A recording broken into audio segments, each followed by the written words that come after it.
You're now live. Right, thank you. We'll kick off. There might be one or two more to turn up still, but it's just gone 1 o'clock. So, welcome to corporate parenting. I'm Councillor John Whitby. I'm the chair of this board. We'll do some introductions in a second. We've got lots of new people. So, but just do some apologies first. Yes, Steve Atkinson, who's the independent chair of the Derbyshire Safeguarding Children's Partnership. Ranjit Dole, Superintendent of Derbyshire Constabulary, Sue Ann Lim, who's the Director of Early Health and Children's Social Care, Councillor Ralston. Oh, Councillor Ralston. Sorry, Councillor Lonsdale. I just sorry. And the Chief Executive here as well. Okay. Right. I thought we'd wait for you, Paul. Just 1 second.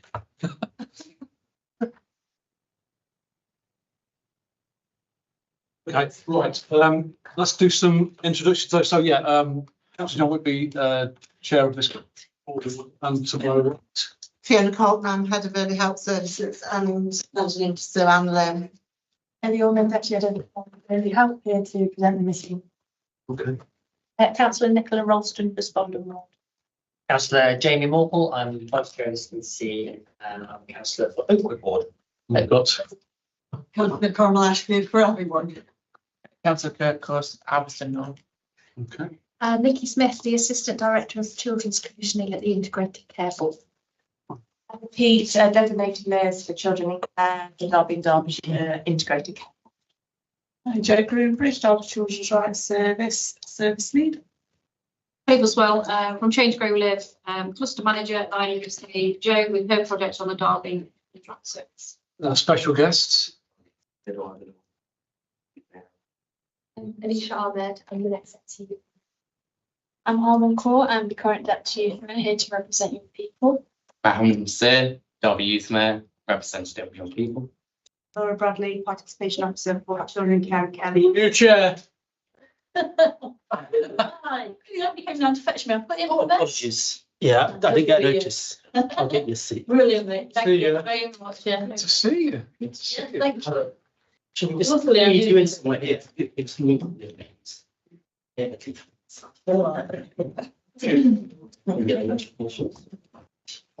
Hi. Well, oddly enough, that's where we've got to on the internet. Just introduce yourselves to everyone. Yeah, my name's Betty Carter, I'm foster carer over quite a few years. And I've just become head of the FCA. Well, I will on Friday. Chair of the FCA, sorry. Laura Bradley, Participation Officer for Children in Care and Care Leaders, and I'm here to present the report from Our Voice Asset. Graham Ferguson, Head Teacher of the Virtual School for Looked After Children.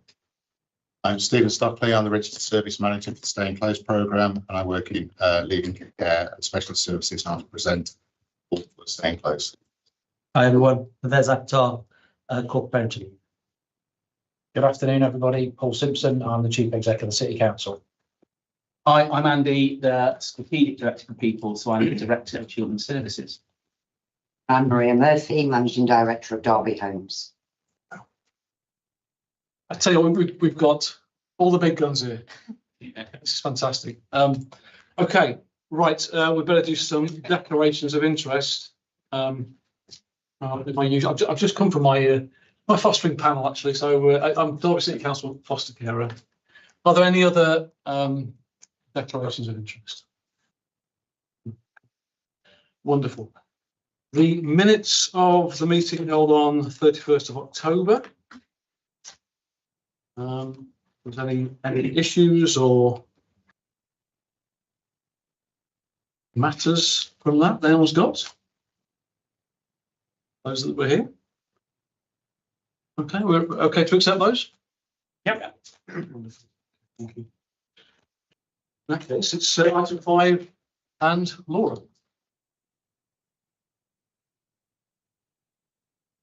Children in Care Council. To provide a summary of participation activities aged at school. If you go to 4.1 of the report, the get-togethers that we've had over the last quarter, the first one being in November. This was held at the Quad in Derby, and we looked at the findings from the poll of the review of the pledge. I'll touch on a number of things that came out of this. The full report in the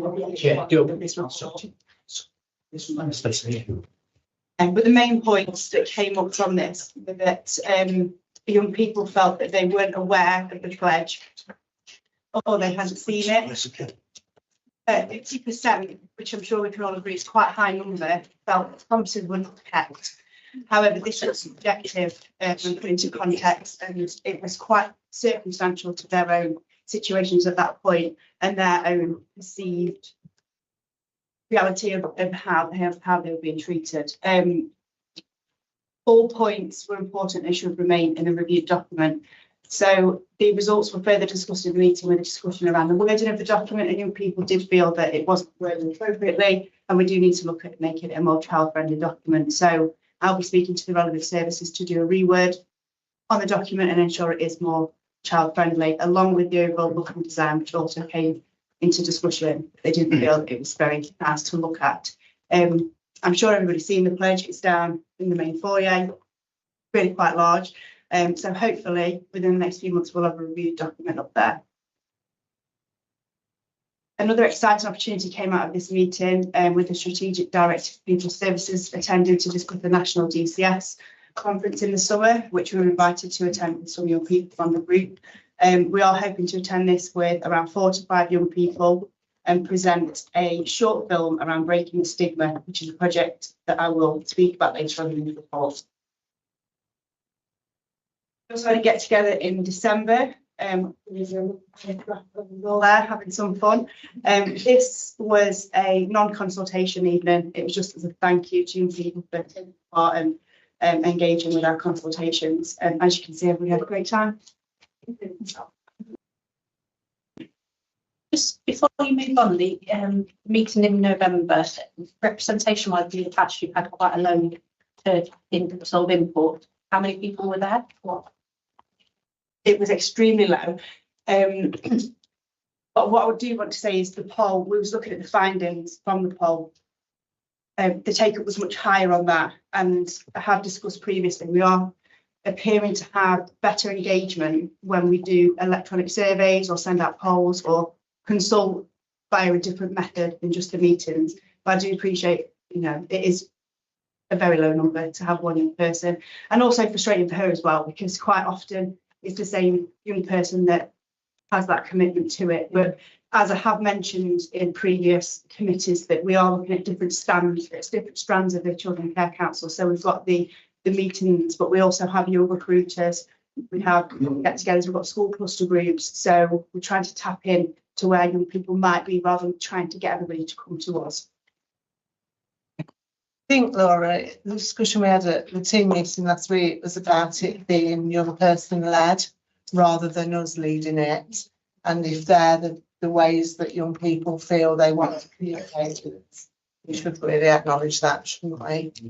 Yeah, and I feel like that will be quite a large focus over the next probably 6 months. Is something that will be a big focus of mine, to ensure that we are consulting in the most appropriate way and moving with modern times and ensuring it is by a young person how they want to be consulted with. And that's a really important point that Fiona raises there. I know that you're absolutely right in terms of the kind of narrative. What do we mean when we talk about Children Care Council? Because you might have previously talked about a meeting where young people come to us in a room, and I think to some extent it has some value, but we need to be much more dynamic and agile now in terms of, as you say, how we go out to young people, how we use existing means of trying to engage with young people, and how that might impact on young people in care and care leavers. To start from, to redefine what we mean by Children Care Council. Otherwise, we're going to potentially get stuck into every young person turned up, so it can't be good. No, there's lots of stuff we do to engage with young people. We just need to kind of get that narrative right.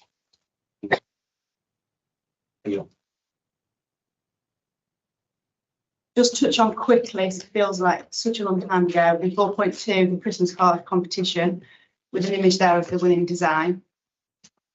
I find these initiatives really important in what we do. Just as important is when we look at service design, because it's a bit of fun and it really gets our young people engaged and shows them that they really are involved in everything that we're doing, even down to the Christmas cards that we're sending out. And it was something that was really, they engaged really well with that. I think we had 30 something designs come in, which comparable to the one person turn up to meetings, you know, it is quite different. So, and that again is representative of what we're trying to look at and doing things in a different way, and maybe more of a creative element so people can be more creative with how they work with us.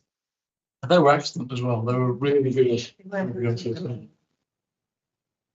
4.3, we looked at the budget consultation. Specifically, we looked at SEND services, the removal of early help within integrated disabled children's service, the homeschool transport, adult social care, and libraries and leisure services. In Appendix 2 is the feedback captured. Again, it was quite limited. It was a handful of young people that consulted on this, but their views are in there if you wish to see them further. 4.4 is around school cluster group, which this is discussed in the October session, which was our first session, which went really quite well. We had somebody come to discuss the training for school nurses and gather young people's views on how that training should perform and what students want to know.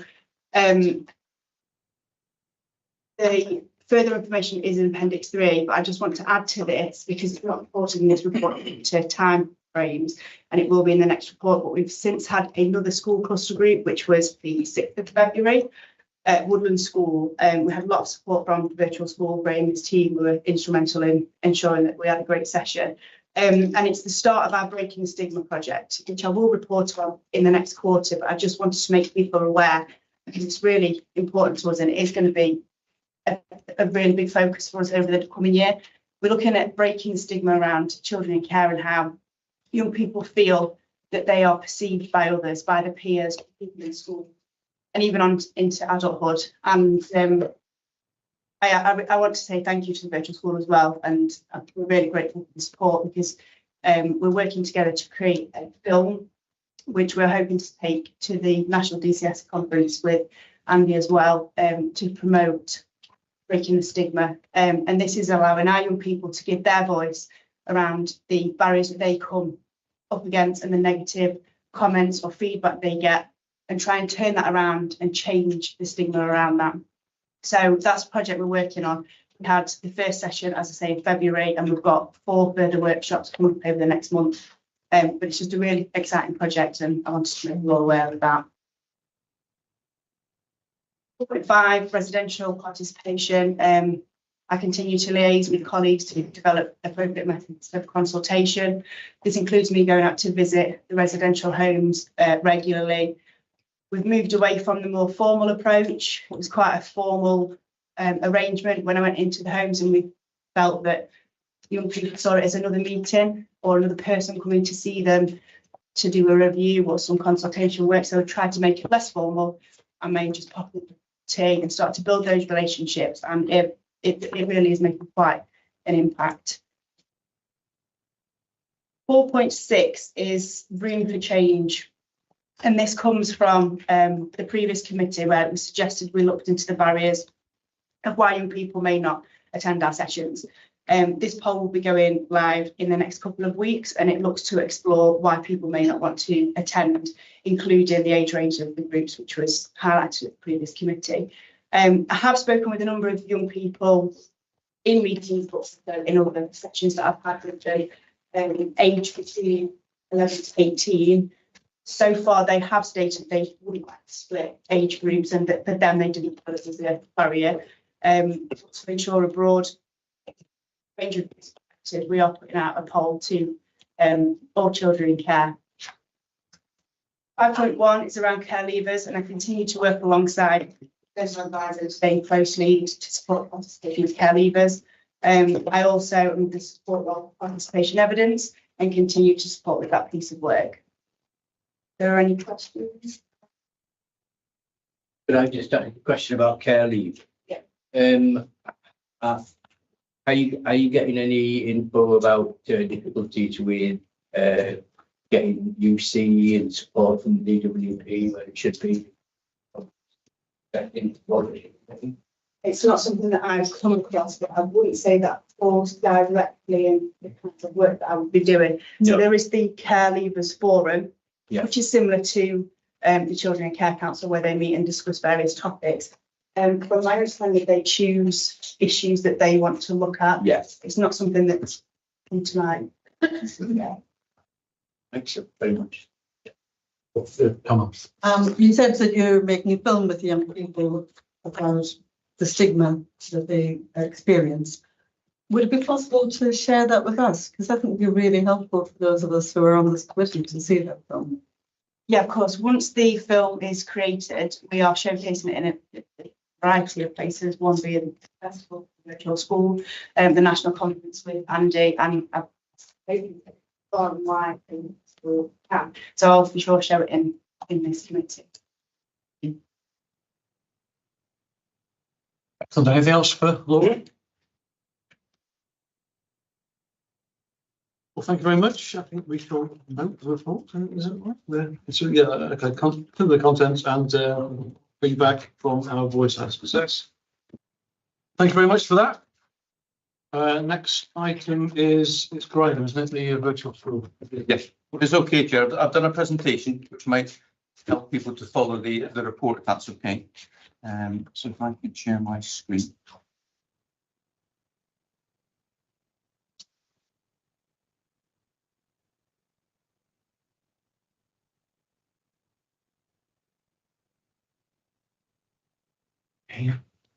Great, thank you very much. This report is quite long and lengthy. It's written not only for this committee, but also for Ofsted, if Ofsted do arrive at our doors. So that's why it is quite detailed, because this is the report they ask for. So what I've done is I've done a presentation just to pick out the key highlights and to help you navigate the report. For those of you new to the committee, the top bit of that first slide, Thriving Through Relationships, is our sort of strap line. That is our logo that we use across the virtual school. It was designed by one of our young people, and I guess it embodies the ethos that we've got, that we believe that young people thrive through relationships, not only with key adults around them, but with each other as well. Just setting a bit of context. In the past, we have had up to 450 statutory school age, that's from early years up to year 11, young people in virtual school or on the virtual school role. Last year, that was down to 391. 85% of those had been in care for over 12 months. 37% are educated within Derby City schools. 63% are outside of Derby. Lots of those are in neighbouring authorities, but they are outside of Derby. And we actually work with, our young people are placed in 47 different local authorities around England. So 43% are primary school age, 57 are secondary, and around 62% have some form of identified special educational need or disability. And I've put in there, that figure does vary from year group to year group, and does have an impact on the attainment and progress of the young people. And I will come back to that. Okay, so on page 5 of the report, paragraph 6, these are the key educational outcomes for the previous academic year. The detail of this can be found in the report, paragraphs 9 to 29, if you are a data buff and you like that thing. And it also gives the 4-year trend within those paragraphs as well. But if you do like data and you want to see the trends, and the detail is 9 to 29. But working from the Littleys at reception, it's a good level of development. We are actually well below national. But there were only 5 youngsters, and one of those got a good level of development. So statistically not really significant, but only 1 out of the 5 achieved that good level of development. In year 1, we've got phonics. Phonics outcomes are above national. Now that is for the 4th year running that we've been above national, which is absolutely great. That is really good. Key stage 1 attainment. So this is at the end of year 2, roughly age 7. It's slightly below national in reading, writing and maths, but the combined reading, writing and maths is broadly in line. And again, when you delve into it, 71% of that year group had SEND compared nationally to 51%. So there were a lot of youngsters in that cohort who had SEND, but when you look at the combined measure, that was broadly in line. So that is really quite good. Key stage 2, so the end of primary, year 6, again, slightly below for the attainment, what they got in their SATs for reading, writing, maths and GPS. But when you look at the combined measure of reading, writing, maths, again, we are broadly in line. The next bullet point is one that I would really like to highlight to you, is the progress that youngsters make through primary. And that is above national for the 3rd year running. So for the 3rd year running, our looked after children have made better than national progress in reading, writing and maths, which is great, really. Key stage 4 has always been not an issue, but something we've been working at. The attainment 8 score. So, and again, I remember 4 or 5 years ago now trying to explain what attainment 8 was, but it's your best 8 subjects at GCSE, and you get a point scored for that. So it's all you guys like attainment 8. But our attainment 8 score is slightly below national. But again, when you look at that cohort in detail, 78% had some form of SEND, compared nationally to 63%. And so again, a high prevalence of SEND. And just to say, I think paragraph 29 of the report is quite interesting. In terms of sort of transparency and year-on-year comparisons, there were a number of youngsters. Well, in this report, all the youngsters we report on are what we call the reportable cohort. So they have been in care for 12 months on the 31st of March of this year. We had several young people who came out of care just before March, and those 3 young people in particular got really good GCSE results, which I was a bit like, look at all counting the figures. But if you look at, if we did count those in, and they are in the national stats, if you look at the whole cohort, we would have been above national for attainment if we counted those in. So they did come out of care for the 31st of March. Sadly, they weren't counted in my figures or our figures, but we did continue to support them through, because they went on an SGO to grandma. We did support those through to the end of year 11. So they do count in the overall figures, but just not in these. And then key stage 4 progress. Again, we're slightly better than national. Still not great, but better than national in terms of the progress. I'll pause there in case anyone's got any questions on that. Well, Paul first. Go on. Yeah, thanks, Chair. I guess the really interesting statistic that you mentioned for me was the one right at the beginning when you said the number of children being educated outside of the city. What was that, 40 odd? 63%. And 40 odd. 47 authorities, you said. Yes. 47 different local authorities, yeah. So I guess what I'd be really interested to understand is the percentage of children educated outside of Derby similar to the percentage of children educated out of every other upper tier authority in terms of a comparison? Because we're recording here, it says, so I'm just looking at one, just pick it out just because it's in front of me, year 6 expected standard writing. writing Derby looked after. It's not actually Derby, is it? Well, it's our children that we are. No, I understand that, but the point I'm making is actually, presumably, that's dependent upon the quality of the education in those other local authorities. Yes, absolutely. You've got very little control over.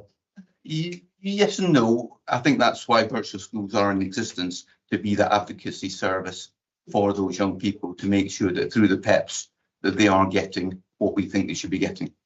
And we do provide resource to those other schools in other local authorities to get the extra support that those youngsters need. So I suppose the question then, how does Derby compare in terms of that percentage of 47 different local authorities we're sending our kids to? I think if you look nationally, we do, because we're such a small unitary, we do send a greater percentage of our youngsters outside of the city. So I think if you looked at Derbyshire figures, it would probably be the other way around. They would probably have 67% in Derbyshire schools and 63% in Derbyshire schools, 37% in other local authorities. So we do have more youngsters out of area than in the area. Does that present more problems for you that if you have to deal with 47 different authorities? I mean, that's got to be. Now that we work with teams, not as much as it used to. So I don't send a member of staff down to Kent for our meeting now. That just is done online. But I mean, I don't know if there are other practices or other variances in the way different authorities do things. Is that not an issue for us? No, I wouldn't say it was an issue. No, I wouldn't say it was an issue now.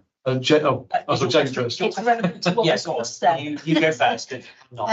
Just in terms of these children that we're discussing, though, these aren't necessarily living in Derby City either, are they? There are looked after children. Looked after, and their care placement. It's just that perception of understanding that they may well be very close to where they're being schooled, because it's not like they're within Derby and being. And some of that comes down to the sufficiency of fostering placements in the city, because we'd also want to keep them close, but because there aren't maybe as many foster carers in the city as we would like, they have to go elsewhere. So that's the rationale behind why. Yeah, absolutely. Yeah. And some need to go further afield for their own safety as well. So Jamie. Cool. So my question is just to do with some of the data. So if we look at grammar, punctuation, spelling, mathematics, writing, reading, all of it.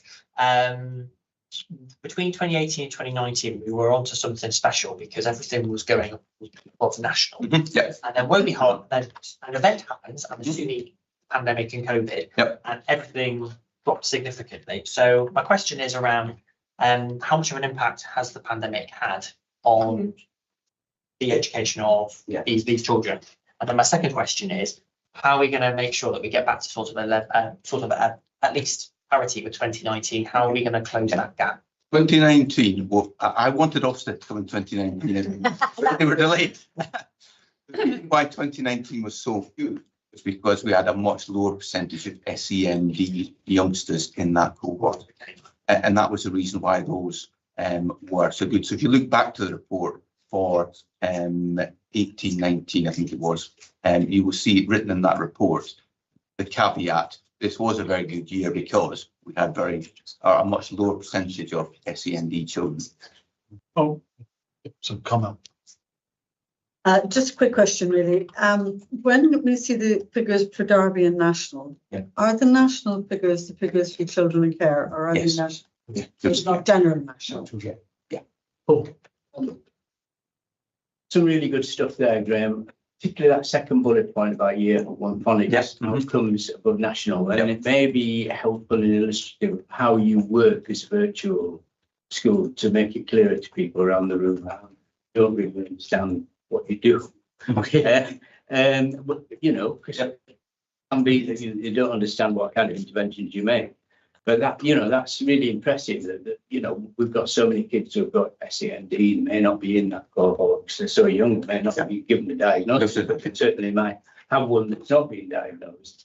And I would assume that you have made timely interventions with schools and establishments which are delivering phonics whenever they're finding that they're starting to slip behind, and you've asked for extra help and support to bring them up. Yeah, absolutely. Right. So Later on in the report, we'll come to personal education plans and how we target funding that we get. And certainly what we do as a Birchland School is we encourage SMART targets, specific, measurable, achievable, realistic, time limited targets for those youngsters. And we do target areas where the schools have identified that more support is needed.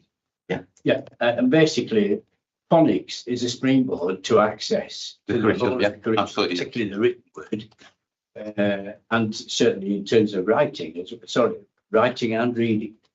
So it's essential that even, particularly our kids with SEND are making really good progress on that. And it's really pleasing because that's a springboard for better attainment throughout their school careers. Yeah, and just to say, we sometimes don't see the benefit of that in the virtual school because we put in that early intervention and they might be looked after at that point. But then when you do the analysis of those youngsters, are they still looked after by the time they get to year 6? Very, very often they're not because they've moved on to other arrangements. So, Question for Paul. Yeah, thanks, John. I mean, I guess more of a kind of an observation. There's some incredibly rich data here, but behind the data, there's a story of a young person, and I guess my sense is, does actually anybody really understand it outside the professional people that are in this room? Because the general public doesn't really get it, I don't think. I might be doing them a disservice, but with all due respect to all the politicians in the room, let's be clear, there aren't a huge amount of votes in this, are there? Because it's not something that is at the top of people's agenda when they're thinking about how to cast their vote, for want of a better phrase. And as I say, I'm not meaning to be disrespectful to the politicians in the room because they've got priorities. And, it's great that they're here supporting this today. But the reality is I would suggest the vast majority of the Derby population and public don't really understand that this is something that this organisation does on their behalf effectively. And so I guess my question, if it is a question, is what are we doing to raise the level of understanding of what it is we're doing as an organisation to support these young people through their journey through education. And it's not just specific about this report, but looked after children in care more broadly, all of those issues. Because as everybody also knows, we spend a significant amount of money in this space, and I'm not suggesting for a minute that we shouldn't, so don't misunderstand me there. And we achieve absolutely fantastic outcomes. The only one of 3 cities in the country with outstanding children's social care, something I'm incredibly proud of as chief executive. But I guess what are we doing? Because there doesn't appear to be. This is the first time, and I've no criticism of any of my teams. This is the first time I've seen this, and I've been in this job 4 years. Now that's probably my fault for not coming to this meeting, which is partly the reason why I'm here. But I guess the point is, what are we doing to get this into the public consciousness? Because this is really important stuff. I think that's partly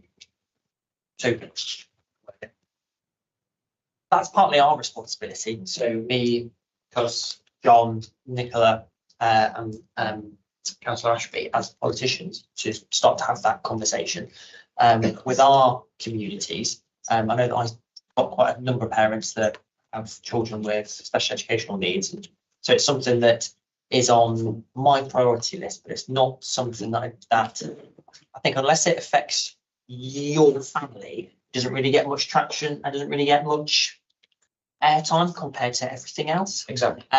But I definitely, especially with the Derby City having an outstanding record in this service space, I agree, Paul, it's something that we should beat the drum about a bit more, in my view. Yeah, sorry. I think it's really important. This board is called Corporate Parenting Board. It's everybody's responsibility. around this table within the local authority to be a corporate parent. So it's all of our responsibilities to support Graham and Laura and Pervez around what we're doing for our children who are in the care of the local authority. And I think we shouldn't ever lose sight of those words, whether it's corporate parenting or if you listen to Andy Ellery, who talks about corporate grandparenting, depending on how old you are. You know, I suppose I fit on the corporate grandparenting now, but I think it is really important that that message needs to be absolutely out there for everybody. Sorry. Backing up on what Paul was saying, I think in terms of people out there may not have an interest in it, and we've got to be realistic in the fact that they probably will never have an interest in it, and we should just prioritise that we all have an interest in it, and as councillors we prioritise our councillors championing that within the communities, and that's probably the best that we can all do, and we're all keen. And I mean the progression is the key one for me. We can get the results, and anybody can get really great results, and your typical child could get really poor result because they're not interested in any particular topics and things like that. The difference for me and what stands out in these figures is those progression results from when they started school to where they're at midway through, where they're at next. And if that is improving, no matter which school they're in, that's a bonus for our looked after children in terms of their parental support around them. I agree with that, Nicola, and you're absolutely right. And your point as well about it only it's only of interest if you're actually directly impacted. And I absolutely, of course, I understand that. But of course, everybody is directly impacted. The entire city is directly impacted because the council is spending a significant amount of its resources on this, which means all the things that people want us to do and the things that they criticise us for not doing are because we're doing this. Yeah. And that's not, again, to say that we shouldn't be doing it, but by raising the understanding of it, if we're able to do that in some shape or form, may well help alleviate. And I'm probably, I'm like being a normal parent, isn't it, Paul? Well, I'm being naive, I know, but we're all picking up the washing, we're all doing this. Yeah. You're not necessarily going to get the praise for it, but we're all still doing it. Yeah. That's what this council does, isn't it, in the background? And we wouldn't want it any other way because we want it to be the best it can be. Absolutely. So for me, I'd say, we've just got to accept children won't appreciate it till they're grown up. And I think a lot of people that are interested in politics will never understand it till they grow up. Couple of questions. Youth Mayor first, sorry. Thank you, Chair. Had a question. Want some clarification if the virtual school works in cooperation or alongside physical schools, or if it's completely standard. And We work in partnership, and that's why our motto is thriving through relationships, because it's our relationships with social workers, relationships with schools, relationships with parents. And so we are, I sometimes think of us as the glue that makes it all turn. And if it's not turning, we need to sort of challenge and advocate for the young person. It's a support and challenge. It's not good enough. Let's. And Paul, as a group. I think Paul makes a very good point, actually, and I agree with all the discussion we've had among us who are the part of the 51 corporate parents of children looked after in the city. I do think there is a case, since we aren't a public meeting, no member of the and we need to be thinking of looking at comments. This is being transmitted, by the way. Just well, these people. Yeah, it's well, this is one, right? Okay. It isn't normally because there's normally. It isn't normally, yes. Yeah. And that's the point. It's only partially a public meeting. I do think there's a role for comms to play and getting a narrative out there. And that's all I'd like to say. We've got a good story to tell, and it ought to be circulated, and it ought to be publicised for many of the reasons, Paul. On that point, Laura. Yeah, I just wanted to touch on your comment about what we're doing to build that understanding. And although the Breaking the Stigma project isn't necessarily about the education side of it, it is to raise people's understanding and awareness of children, because as we've mentioned before, unless people are directly impacted, they might not know. And I know for many people in this room that may have grown up not being impacted by sibling care, may not have knowledge or understanding about that. And I think that forms part of our breaking the stigma, because that's why there is some stigma, because we don't understand it. So it's a very small start from our point of view, but things like this project and film and starting to build that understanding from secondary age and then generationally will follow on. I think it's really important things like that that we're doing to push that. I just wanted to make you aware of that. And youth mayor-elect. So I was wondering, from the statistics shown on the board, would you say that the numbers are higher for the children outside of Derby compared to the ones inside Derby? And if so, what initiatives are done to fix that? Which figures? Just score, like, what that PMU score, GCSE progress score, would you say that is high outside of Derby? Or No, I don't think so. I think it's pretty much, I don't think there's any difference between in borough and out of borough. I don't think so. I think the key point is the looked after children don't attain and don't progress as well. And I guess that's why we're here as a virtual school to try and improve that. Oh, and deputy youth mayor-elect.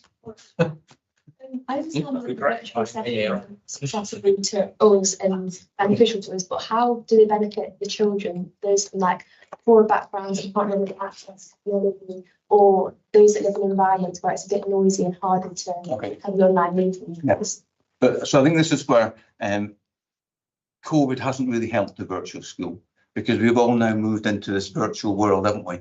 And virtual schools have been in existence since 2014. So all of the youngsters here, 98% of our young people are in bricks and mortar schools. And the virtual school bit is, I've got 392 youngsters here in 250 different schools around the country. So it's not virtual learning that way. We get young people into bricks and mortar schools for their learning. I was going to ask, does that link to your motto, keeping together through relationships, like sort of connecting with people more on a personal level rather than just through a screen? Yeah, absolutely. Well, yes. We don't do a lot of virtual learning, and they are in school with face-to-face teaching. So that's where there's a bit of confusion in terms of the title virtual school. So it's not virtual learning. But your second point there around peer-to-peer relationships and support, I'll come back to in the more I was going to say the more exciting part, that this is. I was going to say, yeah, Nicola, and then we'll move on to the rest of them. So it seems as Paul and I probably have quite an interest in finances. Okay. Point 40 of your report sort of splits out the funding of virtual school and what expenditure is utilised by yourself. PP2 schools, obviously that's a percentage of the Premium Plus, which is a government grant. It's distributed to within schools, presumably. I suppose what's the breakdown of that? That's a significant amount of that funding, and it'd be interesting to see what, because obviously I appreciate this percentage for staffing is taken from your element, but what is that being broken down to within schools? Declaration of interest. I do work in finance in a school, so I have some inclination, but whether that's across the board and a bit more understanding in that. And also, as much as I love Amazon, super quick delivery, what's 24 grand's worth of Amazon? 24 grand's worth of Amazon is 3 times a year. We offer looked after children the opportunity to spend £40 each time for educational resources and books. But I'll come to some of that as we go through. Okay, yes, please. Yeah. Okay, I'll go through this because this is just, I guess, more for, well, not for an offset or reporting, but it's just information. Our attendance for overall absence, unauthorised absence, and persistent absentees are all better than national. That is last academic year. I've got more concerns about this academic year, but I'll leave that till next year. Our suspensions, which is the fixed term exclusions as was, have risen slightly in that 2022-23 academic year. And again, we've had no term exclusions, which is really good. Sadly, we've had one this academic year, but I'll report on that next year. Key points to note, as a virtual school, compared to nationally looked after children, we have more youngsters with SEND, more youngsters with English as an additional language, and we've got more youngsters from minority ethnic groups. Okay, coming to personal education plans. Each term, a young person in a school has a personal education plan, a PEP.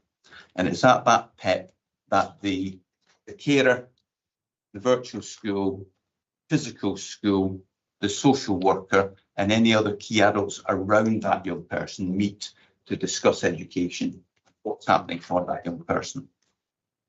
So if a need is identified that can be met,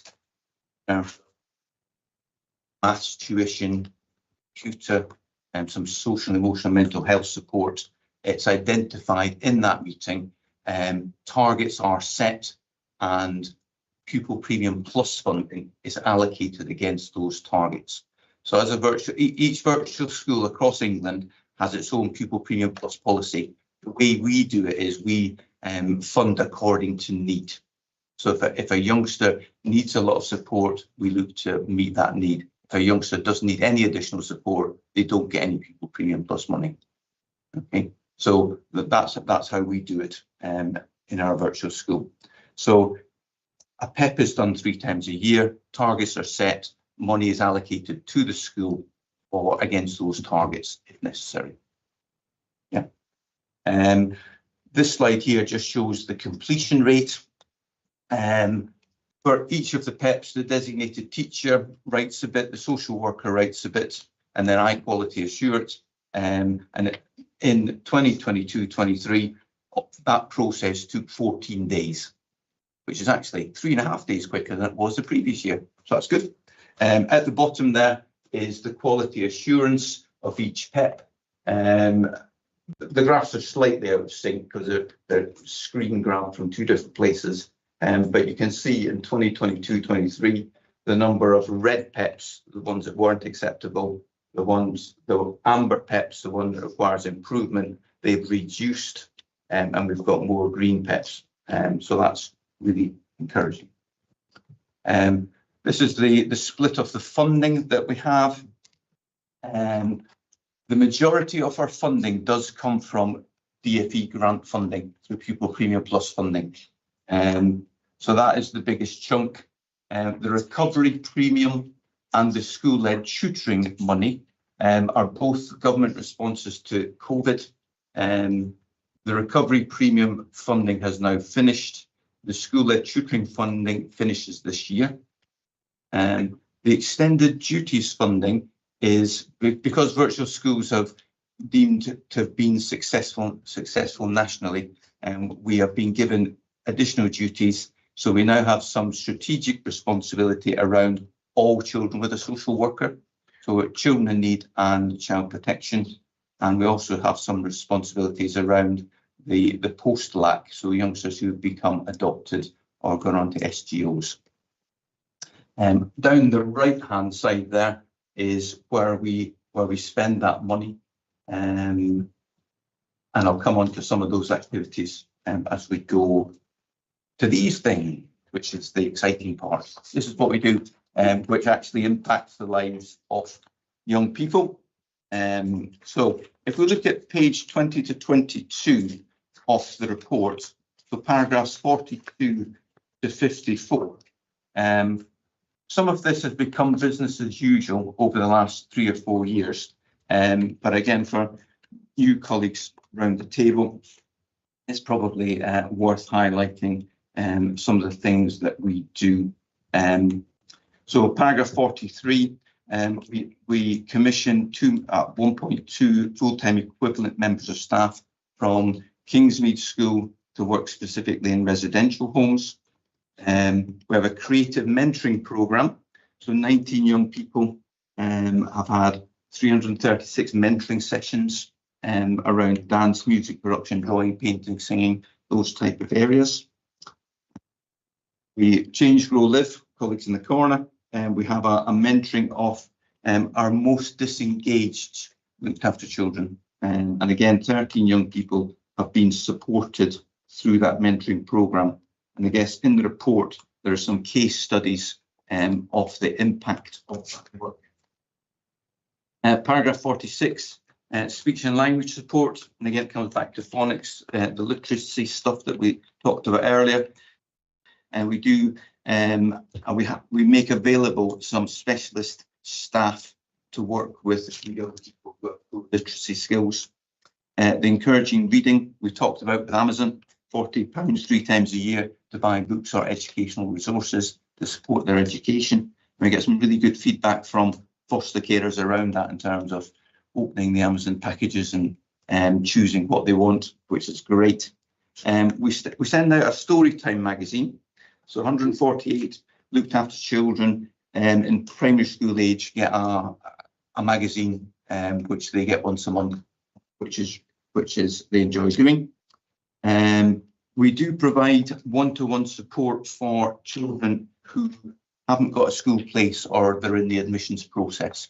So if a youngster moves care placement, moves area, they might not have a school place straight away. So we put a one-to-one tutor in to keep that going. We run cookery school 3 times a year with YMCA. Not in the report because I forgot to put it in. Don't tell my member of staff. We produced this, which is cooking with care, which has got some recipes in it and some nutritional facts.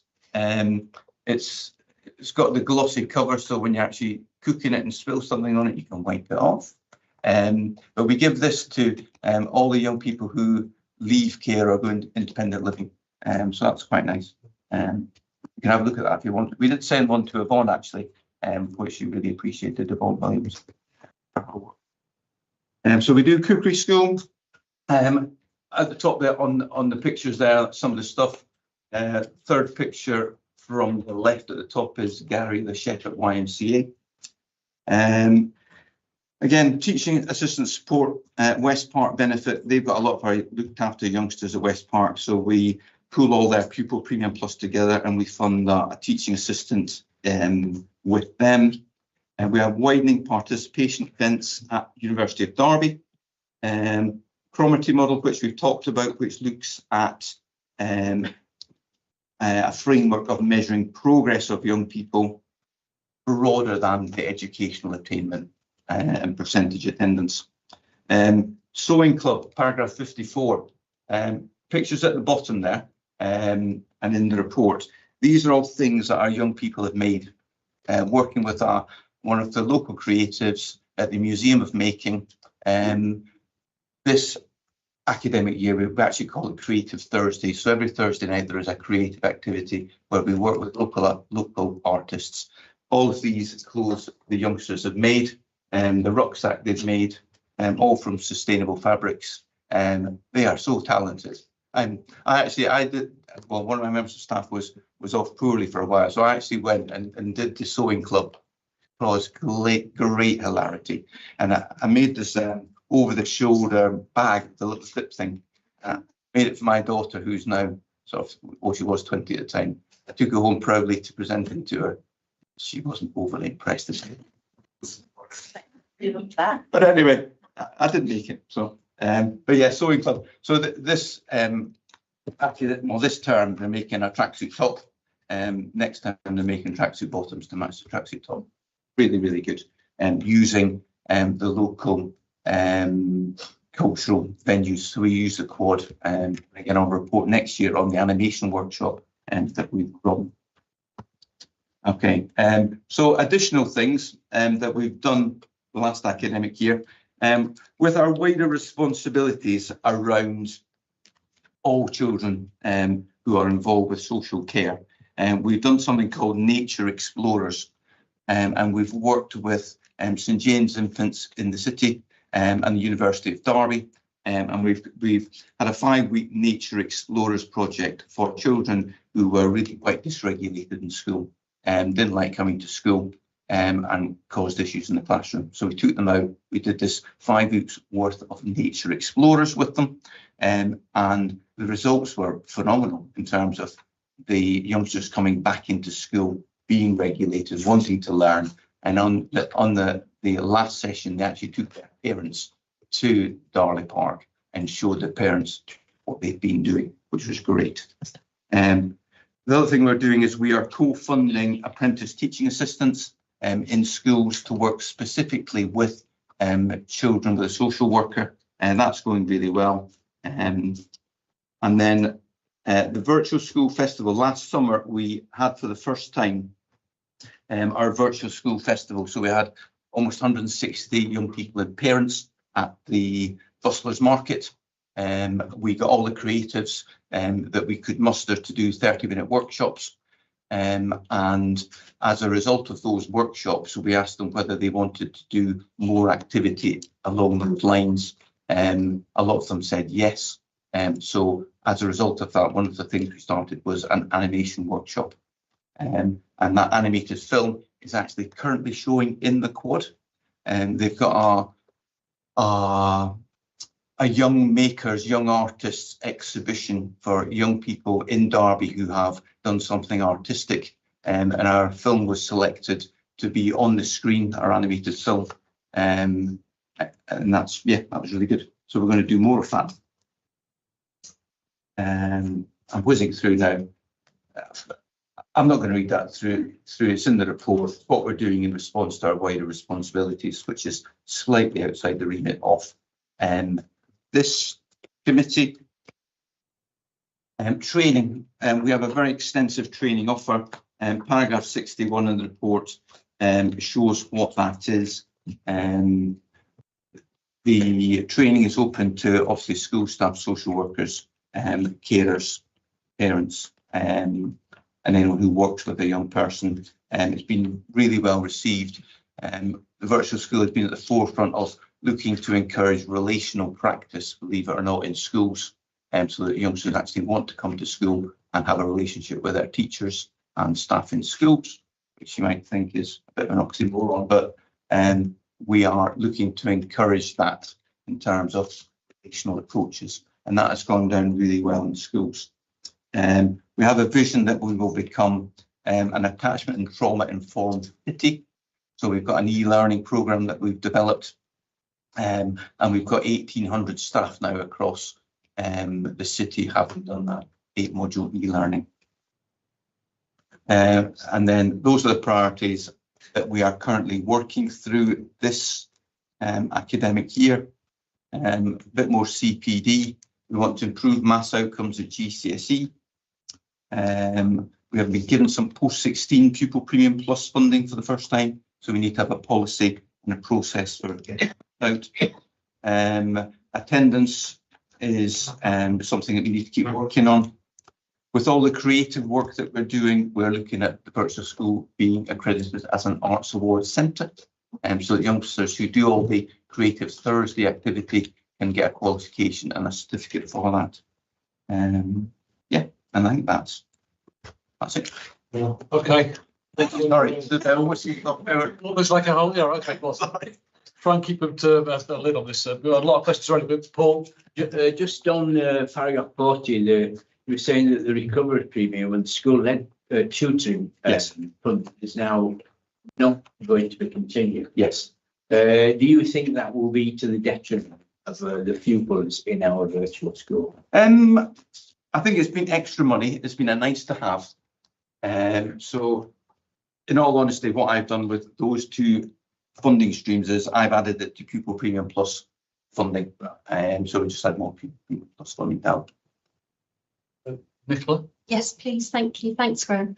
I'd like to make a request to add an additional priority. Yeah, so working within the integrated care system, one of our priorities is Start Well, and within that, we've picked up that the percentage of primary school children with SEN through the school readiness indicator, we're an outlier as a city, and it's something that we'd like to focus on. So we'd really like to work collaboratively across the system on trying to change that. Yeah, sounds good. Just a super quick one for me. You mentioned the PEPs, and if the child doesn't have any additional needs, they don't get the pupil premium plus. Does that happen? Yes. What happens to that money? Would we share it around everyone else, or? Yeah. So if a youngster does not have any need, I get £2,500 every year for every young person. So if they don't have any additional needs, I will bank that. And I've got youngsters who need full-time teaching assistants to keep them in school, and so therefore that money will go to the greater need.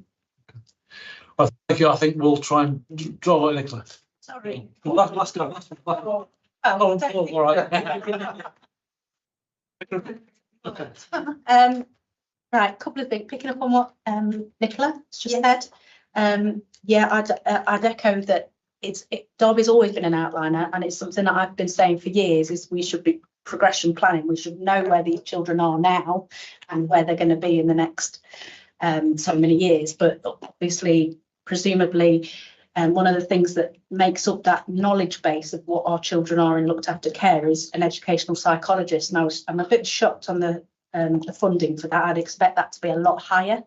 Yes, yeah. I think two things in response to that. It is the school's responsibility to commission their own education psychology support. So although that figure there is small this year, in previous reports that has been up as high as 40,000. Should be far more than that when you're looking at how many kids we're dealing with. I just think it should be prioritised, because that will give us the knowledge base once we get these kids through an educational psychologist and can identify the needs early. So what we do is,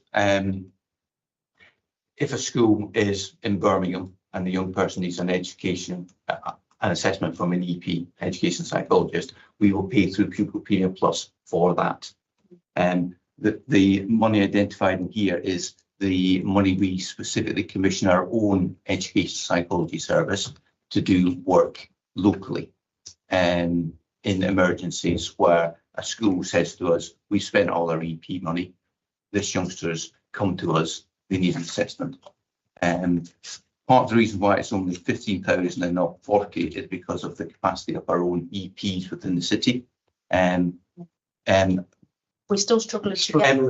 That is now much better. Yes, thank you. Better. Still, I presume still difficult to recruit. Paul, very no, this Paul first. And then Paul, and then Nate. I defer. Thanks, Chair. So just very quickly, firstly, thank you for a really comprehensive report. There's a huge amount of detail in here, so I congratulate you for that. Thank you. Secondly, I love the idea of this Nature Explorers being a case study for a conference in Bangkok. Oh yeah, I thought who went and why would be one question. But on a serious point, I've lost my thread now. I'll put myself off. Well, what was I going to talk about? There was a serious point I had, and I've forgotten it. Just on child healthy weight, Graham, I know this is all about education here, but the virtual school clearly does great work on the cooking aspect, and it's all about healthy cooking and balanced and all that. And education, and that's all education. It is all education, but you're hopefully by that helping to get better outcomes in terms of healthy weight for our children who are looked after. And you know, I think we had a briefing as a cabinet recently on child healthy weight, child obesity, as we call it, inside the room. And you know, we want to see it as a whole council approach. And you know, this is the kind of thing that you could actually put in your comms stuff that you may do. You know, about how you're actually promoting that, because it is a really big burden, and it has big implications for educational outcomes as well. Absolutely, just not a health issue. It's a whole about self-confidence, about how they feel about worth, commitment to their work, all that kind of thing. The relations with their peers, multifaceted in terms of its impact. So I think that's really good, and it's something again needs to be celebrated and celebrated. So, sorry, just one more thing. One thing I did forget to say, one of the real spin-offs from doing the Creative Thursdays and the cooking and stuff has been the peer relationships that the young people have built as a group who come to those. Because you start something new and they all turn up to the Museum of Making and they look at each other and thinking, oh, are you here? I thought I was the only one. And by the end of 6 weeks, they've got a real strong bond. So the Sewing Club youngsters, they come every time now. There's 4 or 5 of them, and there's a really strong, tight-knit group, and that's really supportive. Yeah, well, actually, we're going to finish on. Yeah, sorry. So just very quickly, going back to the point, and Paul's just kind of reminded me of it as well. We talked earlier about how do we build on this and how do we make it more visible and important in people's eyes of what we're doing across the city and working in partnership. And that's another great thing about this group, is another brilliant demonstration of partnership working, which, you know, is something that I think this city does pretty well, better than anybody, would be my honest assessment of it. And of course I would say that, wouldn't I? But we've got a fantastic opportunity. We've got 4 young people sat in the room today, which I think is also absolutely fantastic. And I really welcome their support in this. I think they can be great ambassadors for the work that we do. But also, of course, my esteemed colleague, there's an opportunity for us here. We've got Andy's going to be president of ADCS in less than, 6 weeks' time. So we really should be using that opportunity to build on what Andy's doing as the president of a national organisation in this space, to sell what we're doing as a city. And I think that's an opportunity that we mustn't lose sight of. Thank you. Well, many thanks, Graham. Yeah, we will leave it there. The virtual school is one of those parts of the service that anecdotally I often hear really good things about. Clearly, from the report, you know, in general, things were really pretty good. Moving forward, progressing against national figures. So, yeah, thank you for everything you've done. Thank you. Paul, come on, you're pushing. No, just going back to recommendations. So can I ask for support for a recommendation that we explore the possibilities how we disseminate good news that the virtual school does for our children who are looked after? I'd agree with that. I'm sure Chief Executive would as well. We're making recommendations. Go on then, do it. As I said before, I really think we ought to push the educational psychology for children in care as early as possible, and it should be a priority. And it shouldn't be a matter of merit fits in this. Whether that comes from if the school choose not to do it, it should be, why haven't you done it, as opposed to have you done it? Do you know what I mean? So we should be, all our children should be assessed quite as early as possible. I think where those needs are identified in a PEC meeting, we do fund the assessment. So it is. Whether needs are assessed, difficult, and the reason I'm a champion this is because, you know, from children as early as 5 and 6, I have 2 boys on the spectrum, and I have 2 very different boys. So my eldest one I knew straight away. My youngest one I was like, nah, he's completely different, he'll be fine. And yet he was assessed and diagnosed a lot earlier. Right. So again, it's that's why it may not be as obvious to a normal teacher, a neurotypical teacher, or a teacher who hasn't been involved with it as much, and that's why I think it should be a standard assessment. At the side of support that 100%. It's just the capacity issue, but absolutely, we should do and I don't want it to pull away from other areas of priority that people have, but I think it should be something that we highlight. So we're recommending, you know, EdPsych as soon as possible, I suppose, and celebrating the successes really of the virtual school and everything we've done for children in care. If you put that into proper English, that'd be really good. Okay, thank you very much. We shall move on. Many thanks, Graham, for that. Right.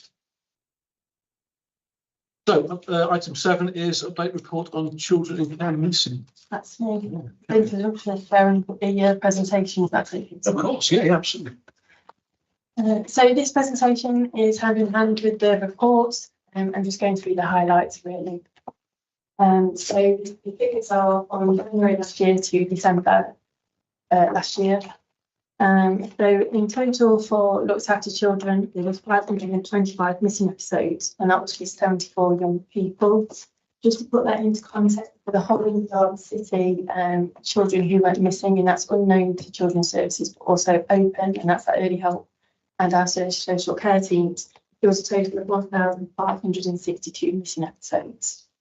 That we are in line with all our national control of UK missing has increased. One of the reasons around that is a lot of young people are being reported missing training from school, and a lot of our services are also using reporting missing as a safeguarding element. So missing across the UK has gone up. In terms of looked after children, for last year it was a decrease on the year before. So we had 646 missing episodes for 2022, the same period, and that equated to 86 young people. So currently, last year we had 3 long-term US children missing. They are regularly reviewed by our head of service for children in care and by the police if we have any intel. Our missing protocol is followed around that. We did have 452 missing episodes, and that was quoted for 33 young people who were reported missing 3 or more times in 30 days, and they are deemed frequently and persistently missing children. That has reduced from the year before. What we also know about that group is we do know that cohorts of children. They are regularly reviewed every month by our missing person monitoring group, a multi-partnership group. We also have missing intervention meetings where if they have triggered a 3 in 30, we look at a disruption plan and say plan around. And again, that's in partnership. To give an example of one young person moved from Gloucester back into Derby City, who built up some lovely relationships with him, aware of that, and kept going missing to Gloucestershire. And I think part of the problem was there was a delay because unfortunately you have to run background checks and check that that is a safe place. But once that was determined it was safe, then that partnership has been supported, and now they go to Gloucester quite frequently. And everybody was happy, and that reduced the missing episode. In the report on 6.3, I've included our top 10 missing children. Again, we know that cohort, so a lot of them are from a residential care placement in Sinfin. We have 2 homes. All of a sudden, we had a few children that went in. They didn't know one another.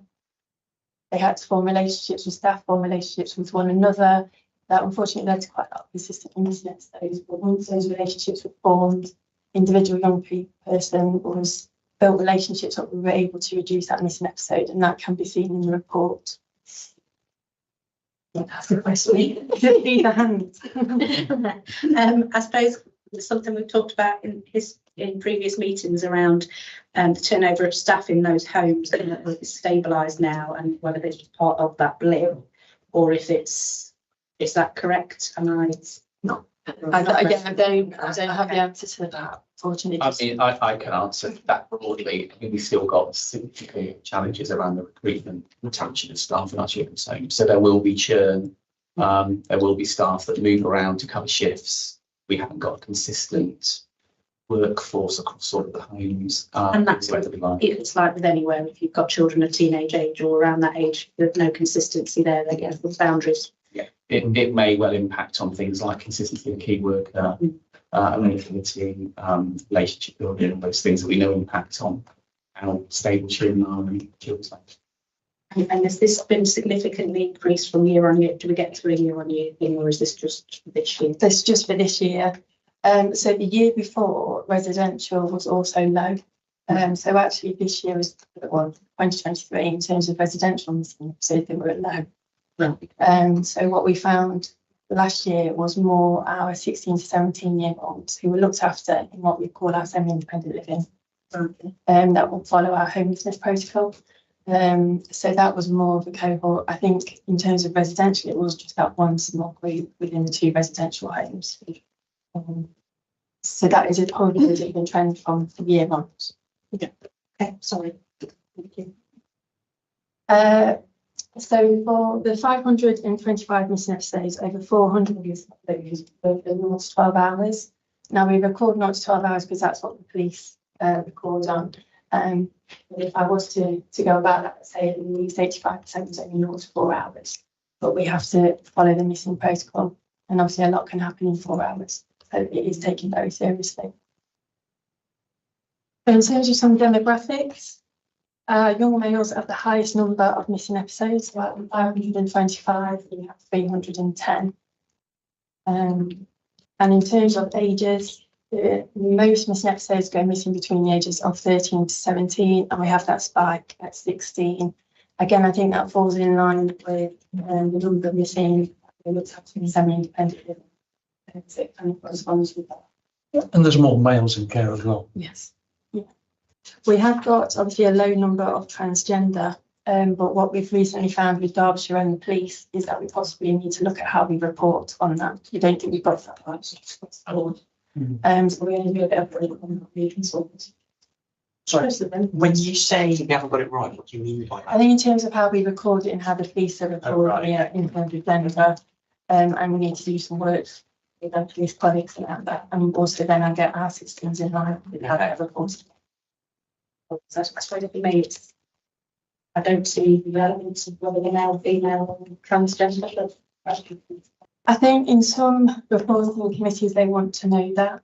So some people have deemed that quite significant, and some of our young people who go missing have gone in groups where they're struggling with identity and mental health, and therefore the services around that. So that's a little bit of background behind. Just on those figures, it's kind of comforting to us that there are fewer of the younger cohort, but clearly more concerns in the sense that they're more vulnerable. Clearly, anybody's susceptible who's a child looked after to, grooming and approaches by county lines type folk.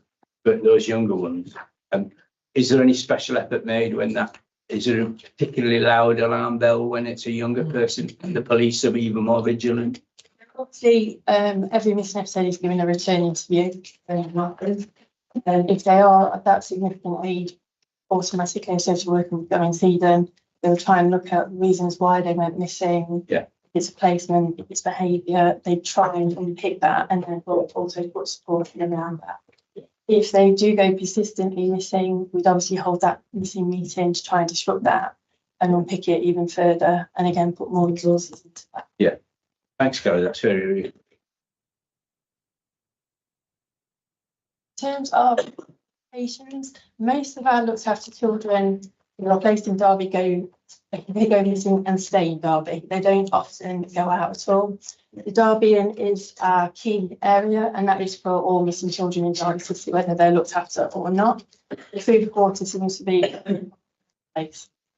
It's safe. It's for more numerous than the Derby. Yeah, that's where I am today. Yeah.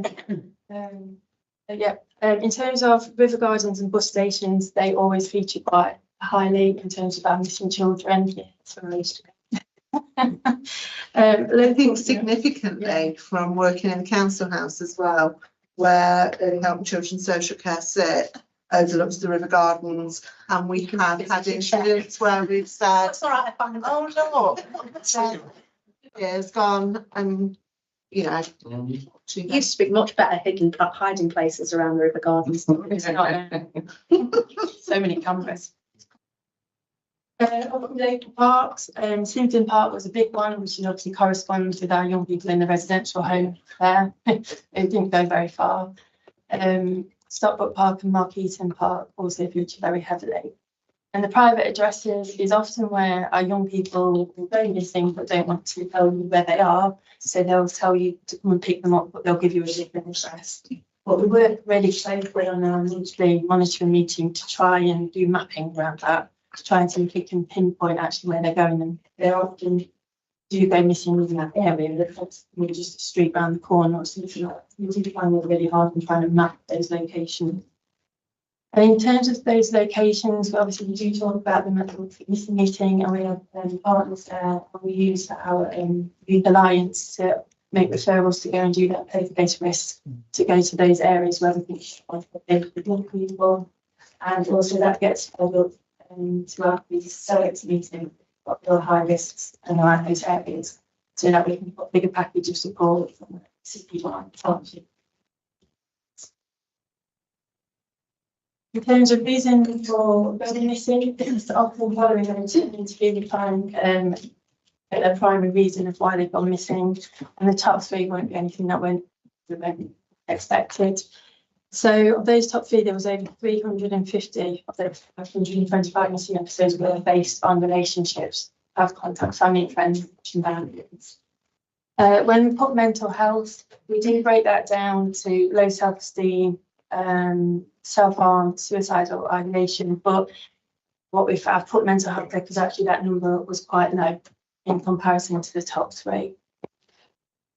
So, what we've done the amount of young people. So we work really hard with individual young people on a case-by-case basis with that package of support, which might be their allocated worker, or if they've got additional vulnerabilities, whoever's got that strong relationship with them to go out and do some direct work, try and understand why they're going missing, if there's a problem in the home, if it's to do with school, if it's to do with some outside influences of the young people. So we work really hard with that young person.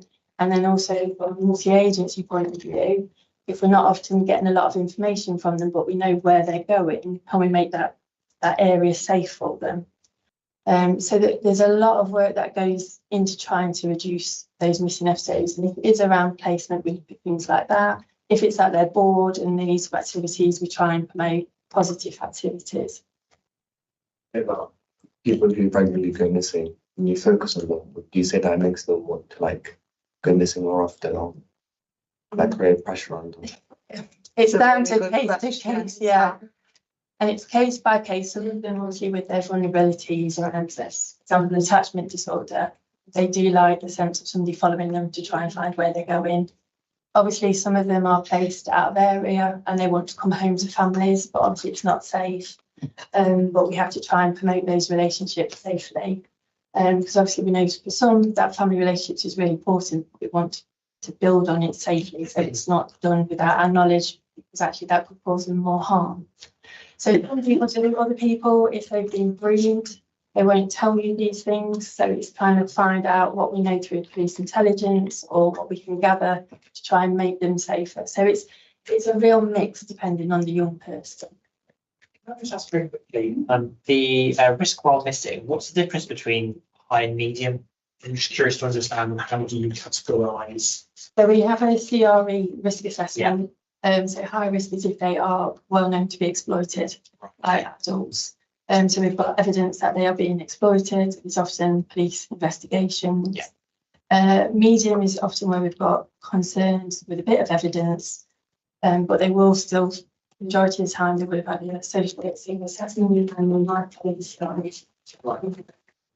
low risk is often all our young people would probably take low risk because they've gone missing. But actually what we look at is what's happened in that missing episode. And that's the CCE. So I think in the graph that's in the report, it was over 200 of the missing episodes which were low risk, which is really positive. And the ones that are high medium, but there are a small number of people, we know them. They're in the right pathway in terms of the CLB pathway, and we're also trying to support them. And that's where we often have to look at that place-based risk. Just another question. The total number of missing episodes.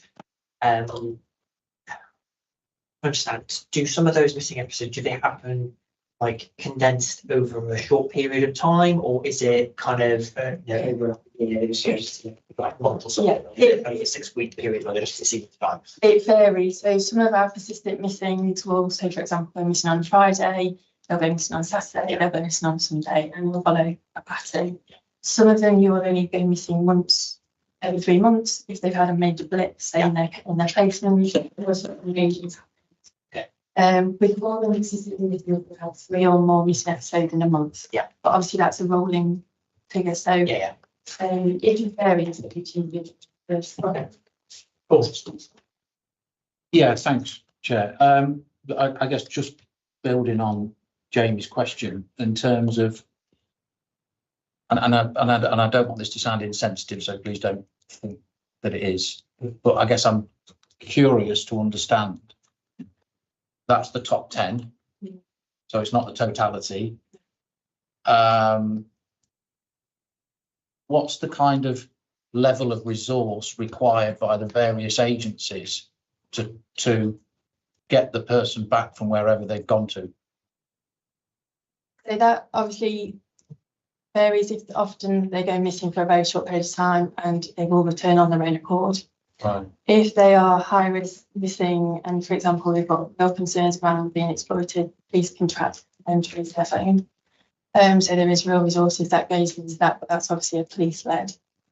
If we are really incredibly worried, we'll hold strategy meetings. They can be every concerned with every day to ensure that we're sharing information and intel.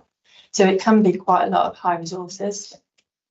Well, I suppose you know, when somebody goes missing, whether it's an adult or a child, and obviously particularly if it's a young person, as Jamie was alluding to, you know, the kind of the risk assessment clearly needs to ramp up. That's absolutely as it should be. But if somebody's, you know, goes missing for a few days, then, you know, there's public campaigns, there's posters start appearing on lampposts and all that kind of thing. But I guess my point is these, pardon the expression, frequent flyers, it's kind of under the radar, isn't it? You know, that we don't see this. Again, it's another consequence of what we do. And it's not just about the local authority, but there's lots of people in this room, as I said, who were involved in this work. The police aren't here, well, they clearly are. You know, and this is where I keep coming back to this thing about public awareness of the challenges around children's social care, because the vast amount of resources that are going into this from the public purse, and I'm not saying that it shouldn't, but there's something about raising the awareness of these issues so that and presumably we're targeting these individuals in terms of the support that we're giving them, trying to obviously eradicate or reduce the instances, which it looks as though that's working. But I guess it just raises a really, you know, a question about, my goodness, how many person hours from the police, the NHS, the local authority, voluntary sector, so on and so forth, is going into trying to ensure that these people can have a stable life and get into some degree of normality, and it does. I mean, you know, again, this is kind of, I'm not saying it's totally new to me, but it's not in my consciousness. And at a time when we've got no money, the public finances are stretched. What are we doing as a nation to address these issues? Nicola, you got the answer, Nicola. I've got the answer. I have the answer. I'd be very rich, but I'm not very rich. I was just picking up on what Paul was saying. So what is the minimum time they're missing? We've got this up to 4 hours, up to 12 hours. So, for example, my daughter might go buy a shop and buy somewhere else. Now, I'm a SADO and I track her everywhere she is. And this is the use of technology that we can deploy within our children. Not within our children. I'm not talking you know, or anything. Giving them that, you know, my daughter knows that she can have that freedom, but part of that freedom is I do track her to keep an eye on her. But so what's the minimum, and what's the longest period we've had a child in care missing? Wow. So in terms of time frame, that'll be based on the young person's individual plan. Right. So dependent on their risk. So they might be given a free time and they can be gone for a whole day. Right. And if they're not checked in, say for a curfew of 8 PM, they'll get reported missing. For someone who we've got concerns who potentially are high risk DRE, even medium risk DRE, and they've got a number of vulnerabilities, that care plan might say, if you haven't made contact with us in 3 hours, we're reporting you missing. Now, some do report missing within 10 minutes. Right. Depending on that young person, if they've got mental health, what they're concerned with that. That's good to hear, because I was hoping that's the sort of thing I was hoping, because ultimately it is about it's the individual child. It's not like some child might be absolutely fine, another might. So it's good to know that that's dependent on the individual. Yeah, definitely. And it also depends on the police. So we will obviously put in our plan of whether we think they're high risk, or we talk about in terms of our missing safety plan, curfews. But if the police don't put them down as missing straight away, we kind of then have them to phone and say they're still not back, can you please put them down as missing and change our level of risk. So we do work quite closely with the police about that. Are the police quite responsive? Yes. Yeah. I'd say over the years they've become absolutely red hot on this. You know, especially Derby, we've had from the history. Yeah. Okay. So yeah, they are there. Deputy Tom. Thank you, Chair. I have 2 questions. The first question was, you know, usually you report they are with peers. Do you have to take initiative to separate them with those peers and provide support for them separately, or do you collectively provide support for them together? So what we do is we look at that peer group and just try and establish whether it's a positive peer group or a negative. Often young people obviously bond. So if it's negative, we try and make it into a positive. Can we distract them? Can we do another activity with them? Can we make it more positive? because sometimes we know that if we try and break those relationships, you just kind of force them more together, and then they go hidden and they won't tell you anything, and then we get longer periods of missing. So we try and look at peer relationships, who might be the ringleader, who's been influenced, and we try and look at that and then try and support them as a group, but then also individually as well. So that's a really good question, actually, because like for me, again, just trying to bring it into reality of situations as if you're a parent versus a corporate parent, is I will always say my daughter can have anybody she wants in my home that I can see and she's supported.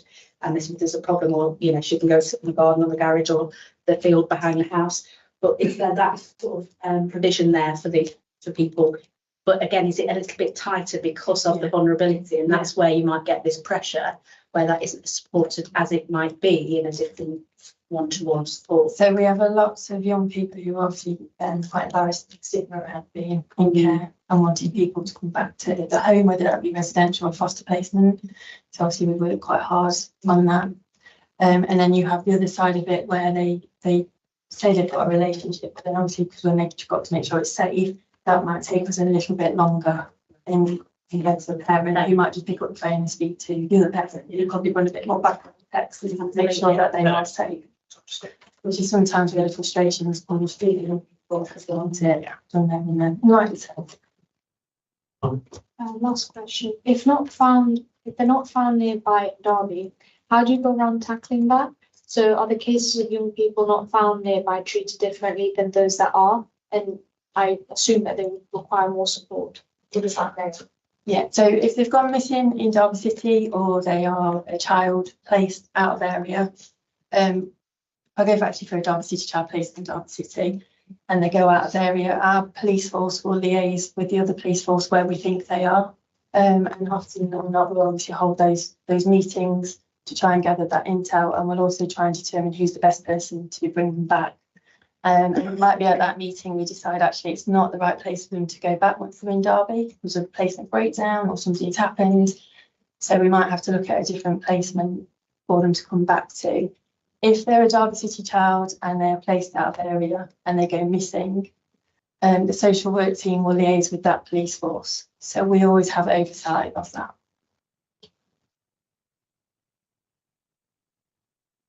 Some more? There's just a few more. I will hurry.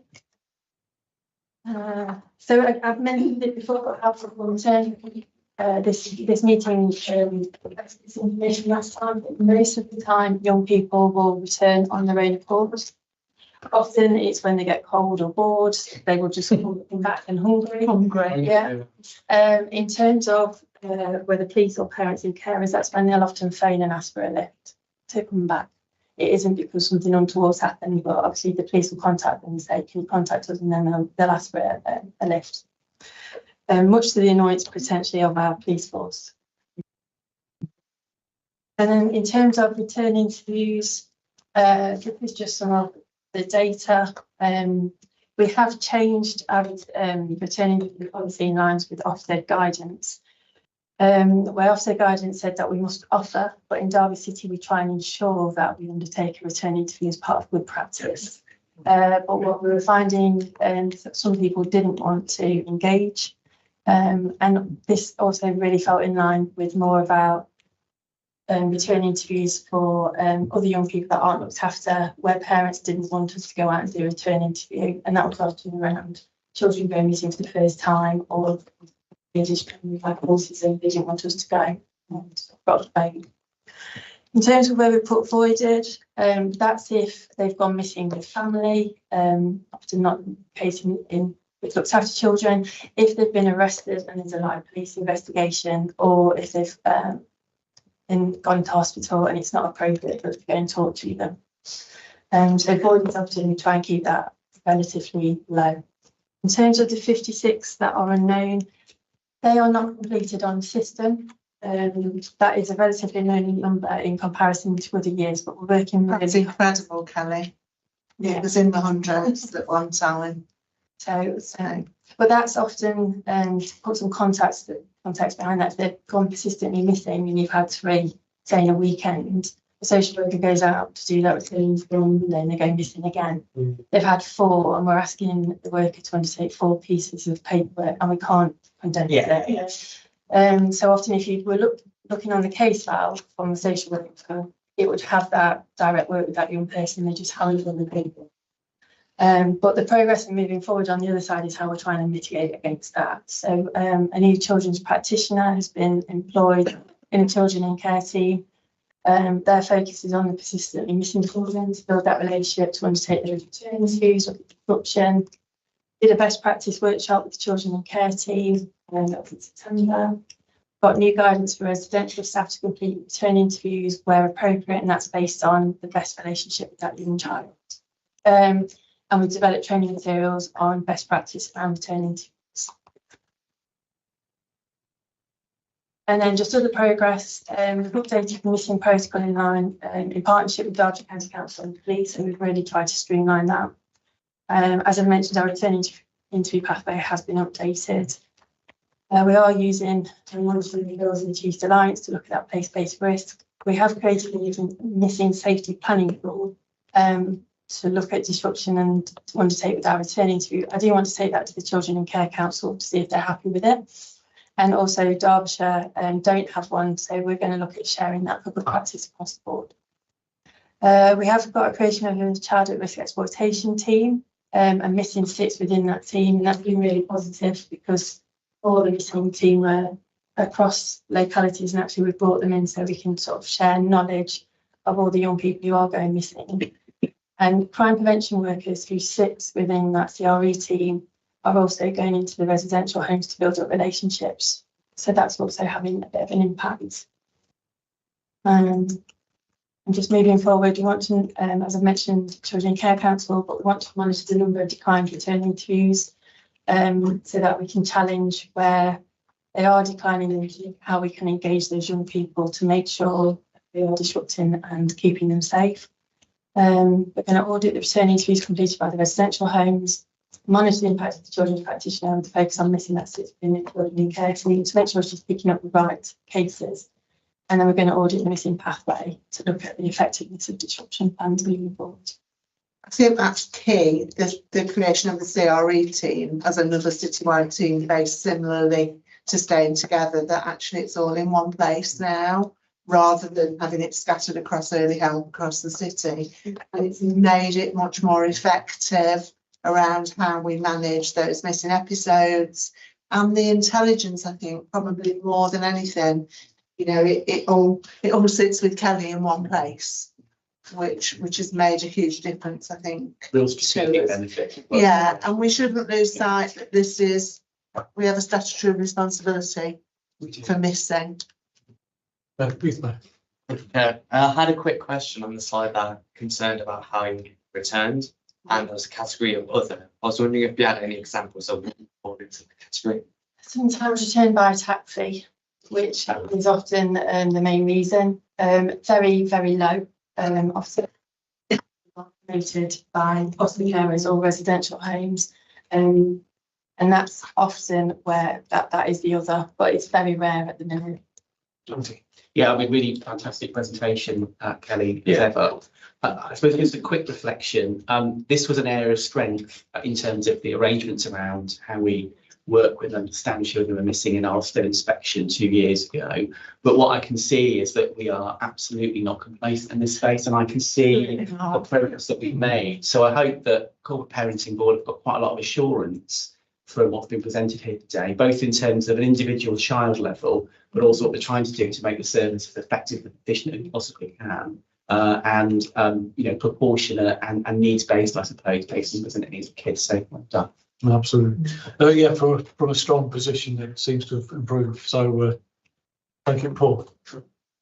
I'd like to seek support from fellow councillors for further recommendation to 2.1, and which thanks the whole team, Kelly and the whole team, Suzanne, the service director, for the professional caring work they do day in, day out, and also recognising the partnership work which must be involved with the police, with, I assume, staff from Derby and on occasion, from staff on the with the bus station, and certainly the Youth Alliance where young people are referred.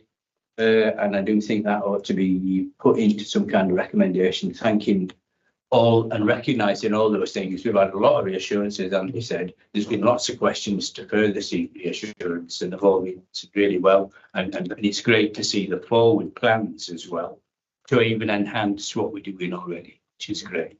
Thanks very much. Presume we're all okay with that? Did you get any of that? Yeah, we've got all that. Excellent. Yeah, absolutely. Oh, yeah, sorry. I was just looking at section 6.3 and how it details the children in that group of 4 that go missing quite frequently. And that for 3 months, that's a lot of women. I'm assuming that's because it's like to the world being like missing and that. We're sort of approaching that season again now. What are you going to do about if the like missing business? So obviously we work really closely with the residential home staff. We'll look at that timetable of summer activities. We've got family hubs that offer activities for youth alliance. We've got on the facilities that we try and offer as much as we can. They obviously have their own individual plans, their own allowances, so we will look at what we can activity wise, and then a lot of thought goes into that plan for the summer. What often happens when we talk about the summer months is obviously the nice weather, and that's where we'll have the shorter missing episodes because they're missing the curfew. So that's probably where they go to the park or the Derby Inn, and so the missing numbers go up because of the weather. We like it when it snows and it's icy because it does keep them in. But there's a lot of work that goes on in trying to make sure that they don't go missing, in trying to fill their time and make it positive activities, but what they want. So, for example, a lot will have gym memberships, which is really good, or they'll go to trips like Alton Towers. And that's where we try and promote that relationship as a group sometimes, if there is a group, it's individual. Do you have an allowance for the summertime in terms of reporting? So, for example, your curfew is 8 o'clock, Emily, my daughter, knowing full well she's probably going to be 1:15. So that's where we'll say to them there's probably a little bit of grace, but it will depend on their individual basis. Yeah. And then we'll often say curfew's at 8. If they haven't heard from you by 12:30, you're not showing full text. You might be reported missing. So there is leeway, it's not so structured. Not depending on the individual need. If there are real concerns, it will be, we need to check for this, even if it's a text message. We need to hear from you. But my phone died. The phone's already done. Okay, many thanks, Kelly. We shall move on with those recommendations. And the next item is item 8, supported accommodation Staying Close programme. That's Steve. Staying Close is part of the supported accommodation guidelines that came out in 2023. It's part of what the DfE have recognised, they call it the cliff edge of care, that young people within care face that cliff support is removed from them. Staying Close is a model which provides enhanced support for package young people who are leaving care from care homes in particular. We all know that our young people are staying at home longer, our children are staying at home longer. So we've got children that are leaving care and there is no support for them at that stage. So Staying Close is designed to be comparable to Staying Put, and also it'll link alongside the supported lodgings. So we would look at young people from 16, 17, but we'd support them up to 21. Unless there's additional needs, we could support them past 21.5. So we had an internal review, and it was decided that our current 6 transitional properties would contribute to the Staying Close programme. So there are 6 properties where we can put individual young people into those properties, and we can support them moving forward. The thing with Staying Close is it is a national initiative, but it is at the embryonic stage, both nationally and for ourselves. So we submitted a funding bid to the Department of Education in 2023. We were successful, but like most bids, the money came through, it was delayed coming through. So it kind of delayed our progress in the programme. So I was the registered service manager. I came in the middle of September, and my task was to get the current 6 transitional properties registered with Ofsted by the end of October, or the 28th of October. Happy to say we did that. We achieved that. We're yet to have our inspection, but we've had the initial documents sent across to Ofsted. We have since then, we identified 3 more properties at the time of this report, one of which the young person has already moved in and is living in that property. One is purchased and under refurbishment, and the 9th one is under conveyancing. And since this report, we've actually identified and put an offer into our 10th property. That's our maximum. We're looking at 10 properties for staying close. We currently, we had to produce our own policies, and we use Tri-X to support us with those policies. The feedback from the Ofsted already is our policies are very, very positive, very good, and we've been commented on. They're written from a strength-based perspective, which falls in with the council. The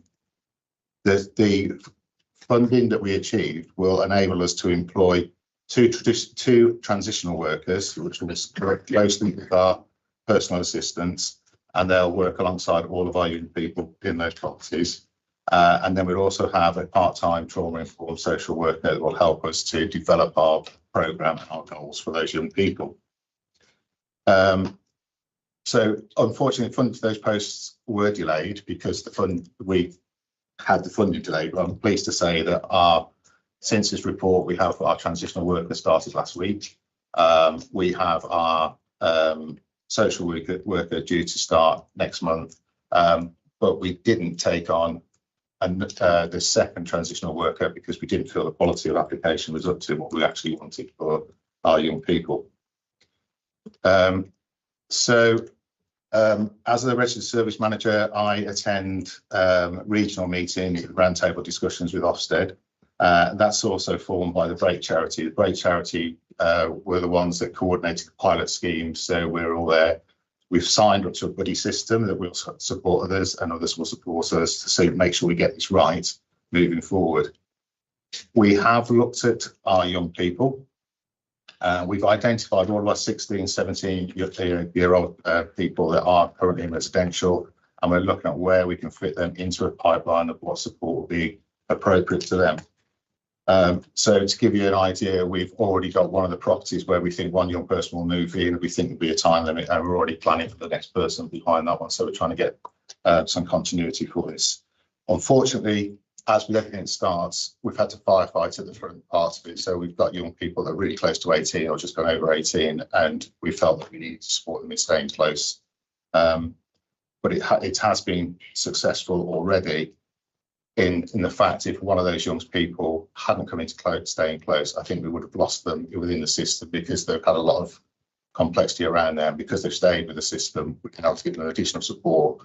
We've been able to put in additional psychological support for them, mental health support, which they wouldn't have got if they'd have taken up their own residence with a tenancy. We wouldn't be able to support that, so that's positive already. So the big potential risk to the programme is that we are relying on trust that the young people that are no longer in care, they can walk away at any point. So we have to make sure that we are co-producing what they actually need. And you can see on 4.13, I've put down there some of the risks that if the programme, if they do walk away from the programme, what we're seeing, and we're trying to break this circle for those young people.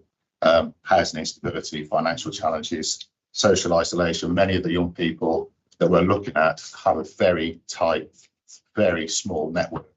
And so we want to try and introduce them into the community and support the community. Brilliantly, one young person that was given notice came onto the Staying Put programme, has already made relationships with the community that got around them, met their neighbours, they've gone through this. There's already that sort of sense of community happening around them. So conversely, we're looking at on 4.14, this is what we're expecting to see the positives for the programme. What we have seen, we've actually moved 3 young people onto Staying Close, where we've inherited the other young people in the transitional properties, and we're putting our Staying Close support into them. But the 3 young people we've actually identified from scratch, we've all seen this spike from our benchmarking that already made some progress to the fact they are planning now for one's planning for education, one's planning for a job, and one's actually planning for their own tenancy with Derby Homes, and we've got a really good relationship with Derby Homes. We've actually looked at what the exit strategy will be. Not only we're having people on staying homes, and Derby Homes Sustainable Management has agreed that they will come on towards the end when the young people are ready for 3 months, we think, for them to leave past their independent living assessments. We'll introduce the sustainability officers to try and they go up another level then to owning their own tenancy, and they're willing to work with us to. So it's not just going to message from us, it'll come from a message from them. It's almost like a live interview for them to have their own tenancy with Derby Home.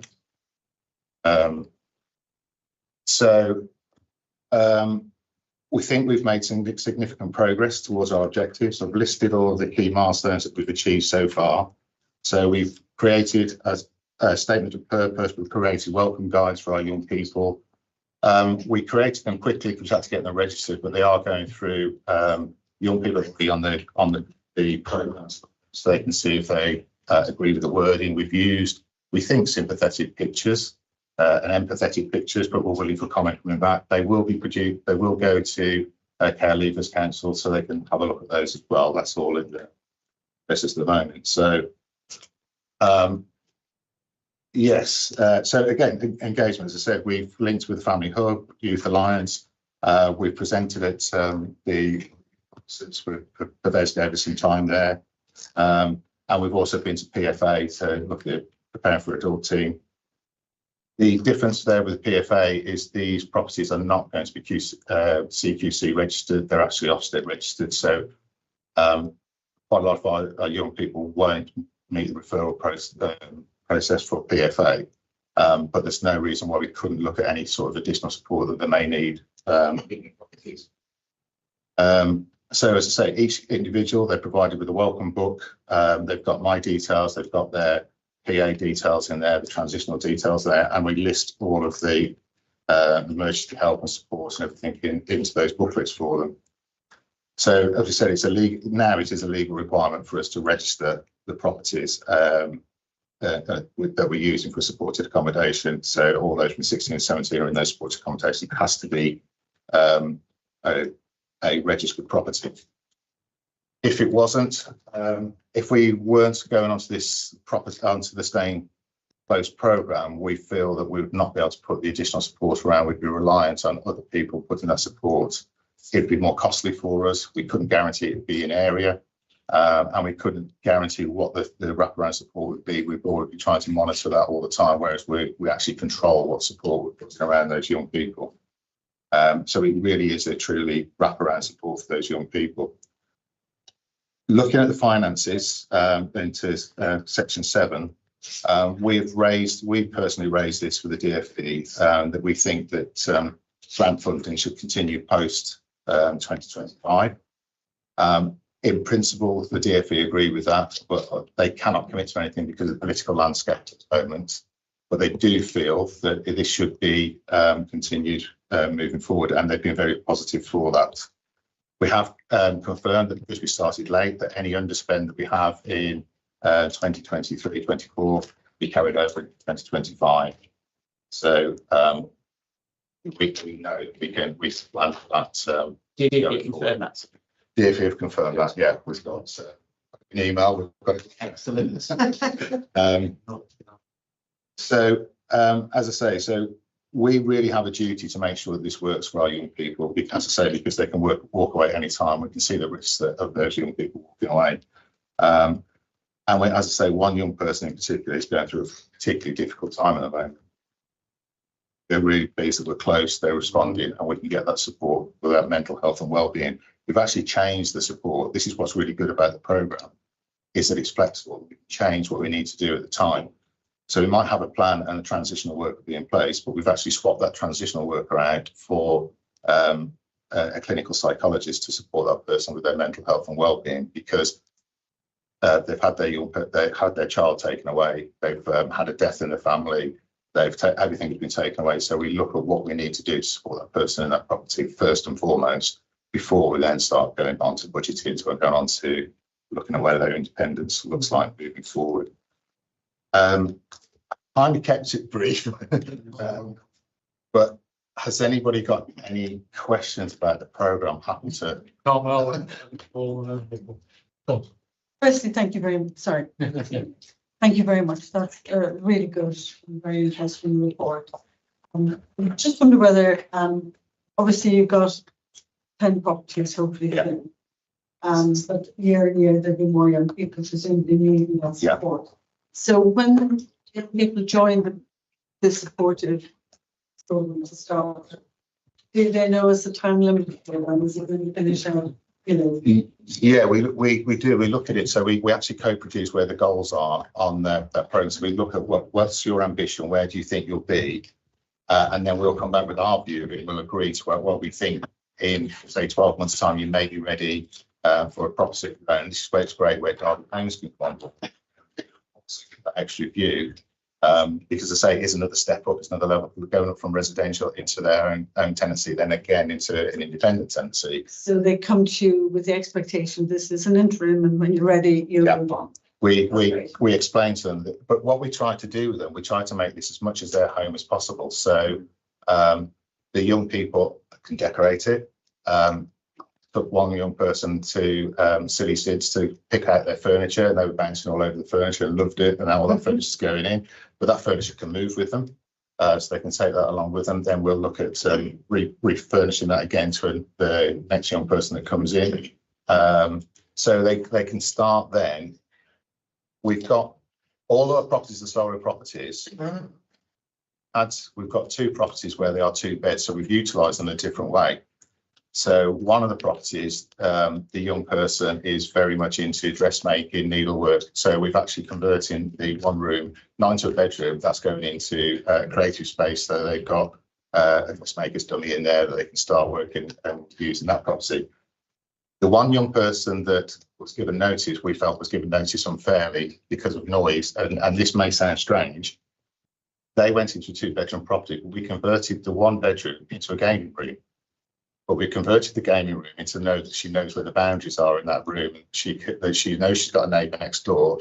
And so instead of noise and that, we've converted it all into sensory lights and flashing lights and for her in there. So she's comfortable with that. No complaints whatsoever. That's the person that's actually reached out to their neighbour and is really performing well in the community. Whereas the community was in previously complained about it was a private tenancy and she was given notice on that because of noise. Not having any of that now because we've given them the responsibility to really commit, that's their own destiny. They're working forward to it. So if we show what we can do for them and what's achievable, I think we're getting really good responses at the moment.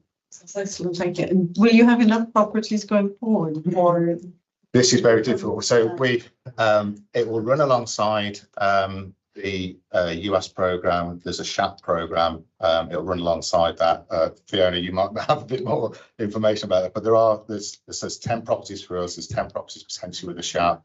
There's a US program coming on, so it'll start to integrate with other programs and hope. I was going to say a bit more quick SHAP. I mean, Steve will be only too well aware of the challenges we've had at sourcing properties anyway. Yeah.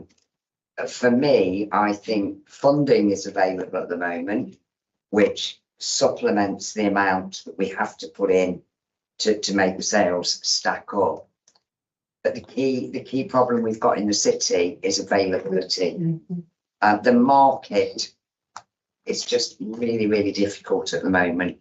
And what we found, particularly with properties for younger people to move into, we've really been trying hard to find 1-bedroom houses or 1-bedroom flats that were previously in council ownership, because we've had 1 or 2 sticky issues, haven't we, where we've purchased a flat in another landlord's block, and then you've got all sorts of management headaches. It's much cleaner to keep the relationship in the family, if you like, than introducing a third party. So I think that funding is available at the moment. I mean, Derby is really fortunate in terms of our success in attracting external funding at the moment. The challenge is in sourcing accommodation within the city. And let alone for our young people, we have got enough for anybody. I think it's how we look at those properties creatively, because we were worried that having 2-bedroom properties could a young person be coerced because we're not with them all the time. Could another person move in, coerce them? So if we start looking at that room as being something different and promoting something positive for them, then it takes away a little bit of that risk that somebody else could move in and take over from that property. And I know that 2 bedrooms are more available than singles, but I have to say on record that Derby Homes have been incredible in helping us to get what we need for our programme. I think, Steve, as well, it's really important, isn't it, to not run before we can walk either with capacity. Yeah. So, you know, we were really lucky to get you, and we've been, you've appointed one transitions officer, couldn't find a second one. The more we take on with the less results, it won't work again. Yeah. So we've got to balance that some way. We don't want to dilute it too much. No.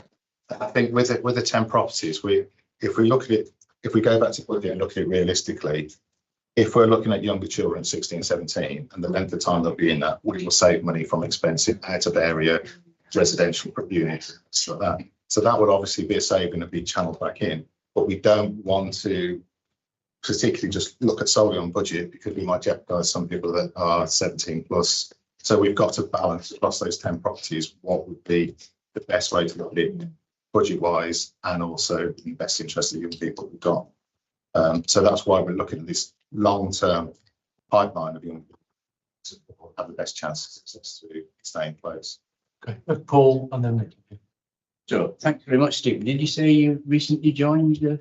I was in commissioning previously. I've worked with Nicola before from commissioning. So I've come across. I'm on a secondment for 2 years. Oh, right. Well, I think there's been significant impact on this area from you. And what I'd like to say is that I think this has got great potential to reduce the number of caregivers who become needs. It's a really good relationship you've got. It's more wraparound now, framework, isn't it?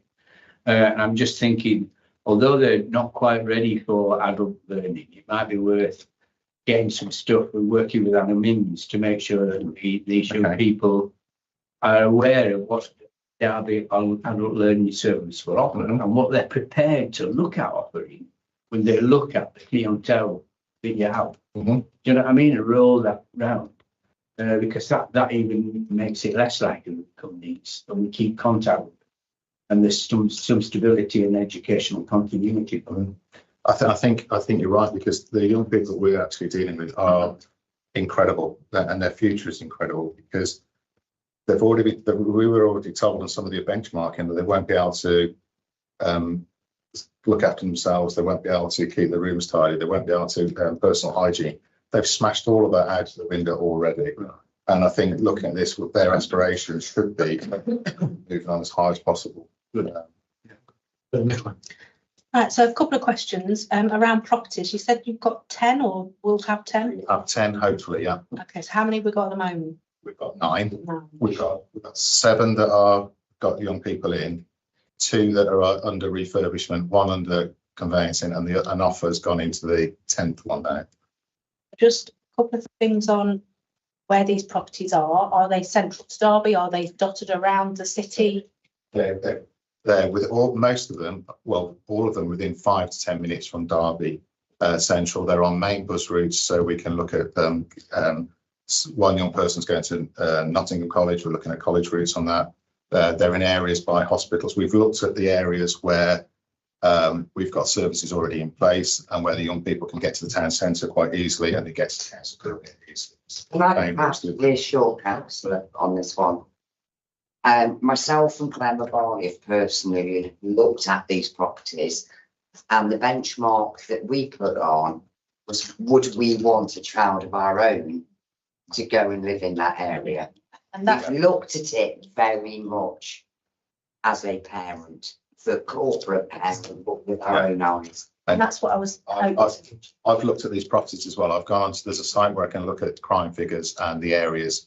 I can't tell you something like Streetwise or something on there, but each of these properties we've looked at, I've done a quick review on them. I've looked at the local stories. We've looked at the facilities that are around. We've actually turned one come down that was a very nice property, but it was in the wrong area. We actually turned that down. And I have to, we've worked, as I say, we've worked alongside Derby Homes. They've given us information, and the is with us anyway. I can't tell you where the one is that we put the offer in, because you might try and gazump. I think, well, Cracker that one is. and I think it might be the one that I'm just about to ask on, because part of the property's challenge is, you say they have to be registered, don't they? We registered with Ofsted, yeah. Ofsted, and so presumably when purchasing, you have to go through like a licensing element of it, or we submitted to Ofsted what we want in the area, what the property to be like, and we submit what we've done as an assessment on one property. So they've looked at that. Ofsted are coming to see us on the. They've got to clarify. It's either the last week in February or the first week in March. We're still waiting for them to clarify. But they'll go and visit the property, and what they'll do, they'll judge that one. They'll have a look at a second property, and if they both fall into what they expect, the process in place that's robust. the things, but it's the, you mentioned a neighbour and having issues with neighbours. And I don't know if it's a Derby City one. My understanding is from respondents' point of view, we've had a challenge from a resident who said, you know, this is where you get the NIMBYs in terms of, is this, you know, how's this going to work, and sort of reassuring the community that actually this is a good thing, that we're encouraging people to live within a typical community area, that, you know, that we can support them. But how in terms of that process, are we engaging with the neighbours prior to making it into? On property, the latest one that was a new property, and the young person's just gone and been in there just over 2 weeks now. While that in Spondon? Chad. Okay, then it's not. I think you know that's something else. I think I might be on about. I know what you're on about. Okay. Oh. It's not. This isn't part of this programme then. No. Right. That's okay. Carry on. Just as part of that property is the top flat, and there are 6 doors that all come through the main entrance. While I was there, I went and the doors, I told them what staying close was. I knocked on the doors, I spoke to all the people in that block. Obviously, we didn't give any details of the young person coming in, anything to do with their background, but we just said that it's a young person that's on a team with us at Derby City. We'd like you to be respectful, they'll be respectful to you. Any problems, we gave them our details, we gave them staying close so they can contact his registered service manager if there's any issues. Trying to take it away from, because there's already one person in a property that's got issues at the moment. Derby Homes are dealing with that, with complaints. It's a he said, she said scenario between 2 people. People have problems with their neighbours all the time. So it's just finding that balance, and if we can preempt creating that relationship positively, then those 2 were actually friends before they moved in. Oh gosh. So it's a problem. So we're in constant contact with Derby Homes. Anthony of Derby Homes keeps us updated. We keep them updated of any antisocial behaviour, and we try to resolve it as best way we can. My final question is just on the properties, when the spend breakdown of costs, estimated £2,000 per property, and you've got £10,000 in there. Well, that would mean we've only got 5 properties, presumably. With those, the properties that we've got have already got a level of. Some might need a little bit more refurbishment, some don't, but that is from the grant funding. We've also got an additional fund that we can use that is in the residential fund that's been used for the transitional properties. There is already a budget that's been set aside. When it says utilities, it doesn't mean gas, electric, water. No. It means actual getting those things to work. Okay, thank you. Okay, please go ahead. Chair, I have 2 questions actually. One, is there a referral process to the Staying Close model? If so, what is it and how does it work? Right, so the referral process, the Deputy Head of Service and I meet regularly. We look at the on our list of those young people with their ages. We will approach the social workers to see an update from them how they think they can program. We set a benchmarking referral form out that goes out to those social workers, and there's also the actual referral form on our Liquid Logic system, which they will fill in and return to us. We'll then have a discussion with my Deputy Head of Service, myself, the Leaving Care Manager, the Children in Care Manager, social worker, the the personal assistant, and then we'll come together and we'll discuss where we think that young person's goals are, where they can develop, would they sit onto this, we'll discuss the referral, and then we'll make a decision. We've got some people who won't even live in certain areas of the city, so we have to take that into consideration as well. Not good.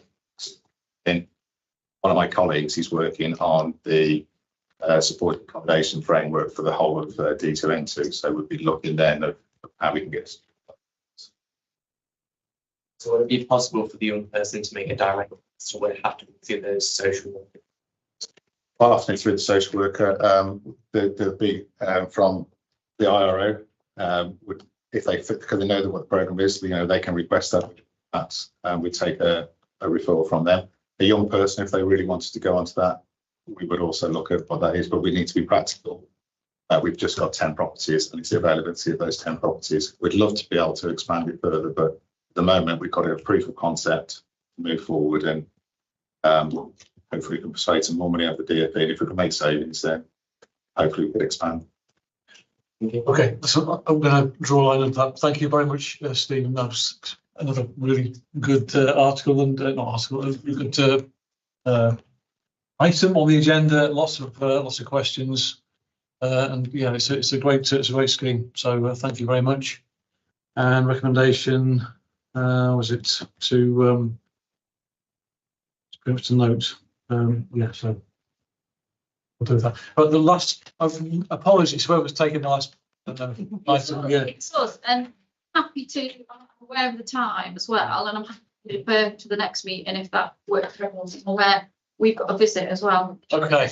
So, I know we've tried to get you before, and it's deferred this item from the last meeting, but it may well be because we've deferred it. If it's going to cause problems somewhere, people are lost leave. We've lost a few people. Yeah, as well. Yeah. If you're okay to do that, then I think we'll do that, because it was great to have the chief exec here and Andy, but we've lost a few people. Yeah, perhaps put it at the top. Oh, we will. Yeah, I think we'll do that if that's okay with you, Yes, because I mean we're just going to. I just don't want to rush through it because we've got quite a bit. Yeah. I know. I think it's quite a weighty thing as well, isn't it? And so that's okay with you, and you can be off. That's why we're not just rush it through. And yeah, so come next time. We'll have it first on the agenda. Super. Well, maybe after children take answer. Yeah, second on the agenda, and we'll do After Laura's fine. So thank you very much. Thank you for being so faithful as well. And it was actually a really good meeting. A lot of engagement, a lot of questions. Thank you to everyone else. And, we'll end the meeting now. Cheers.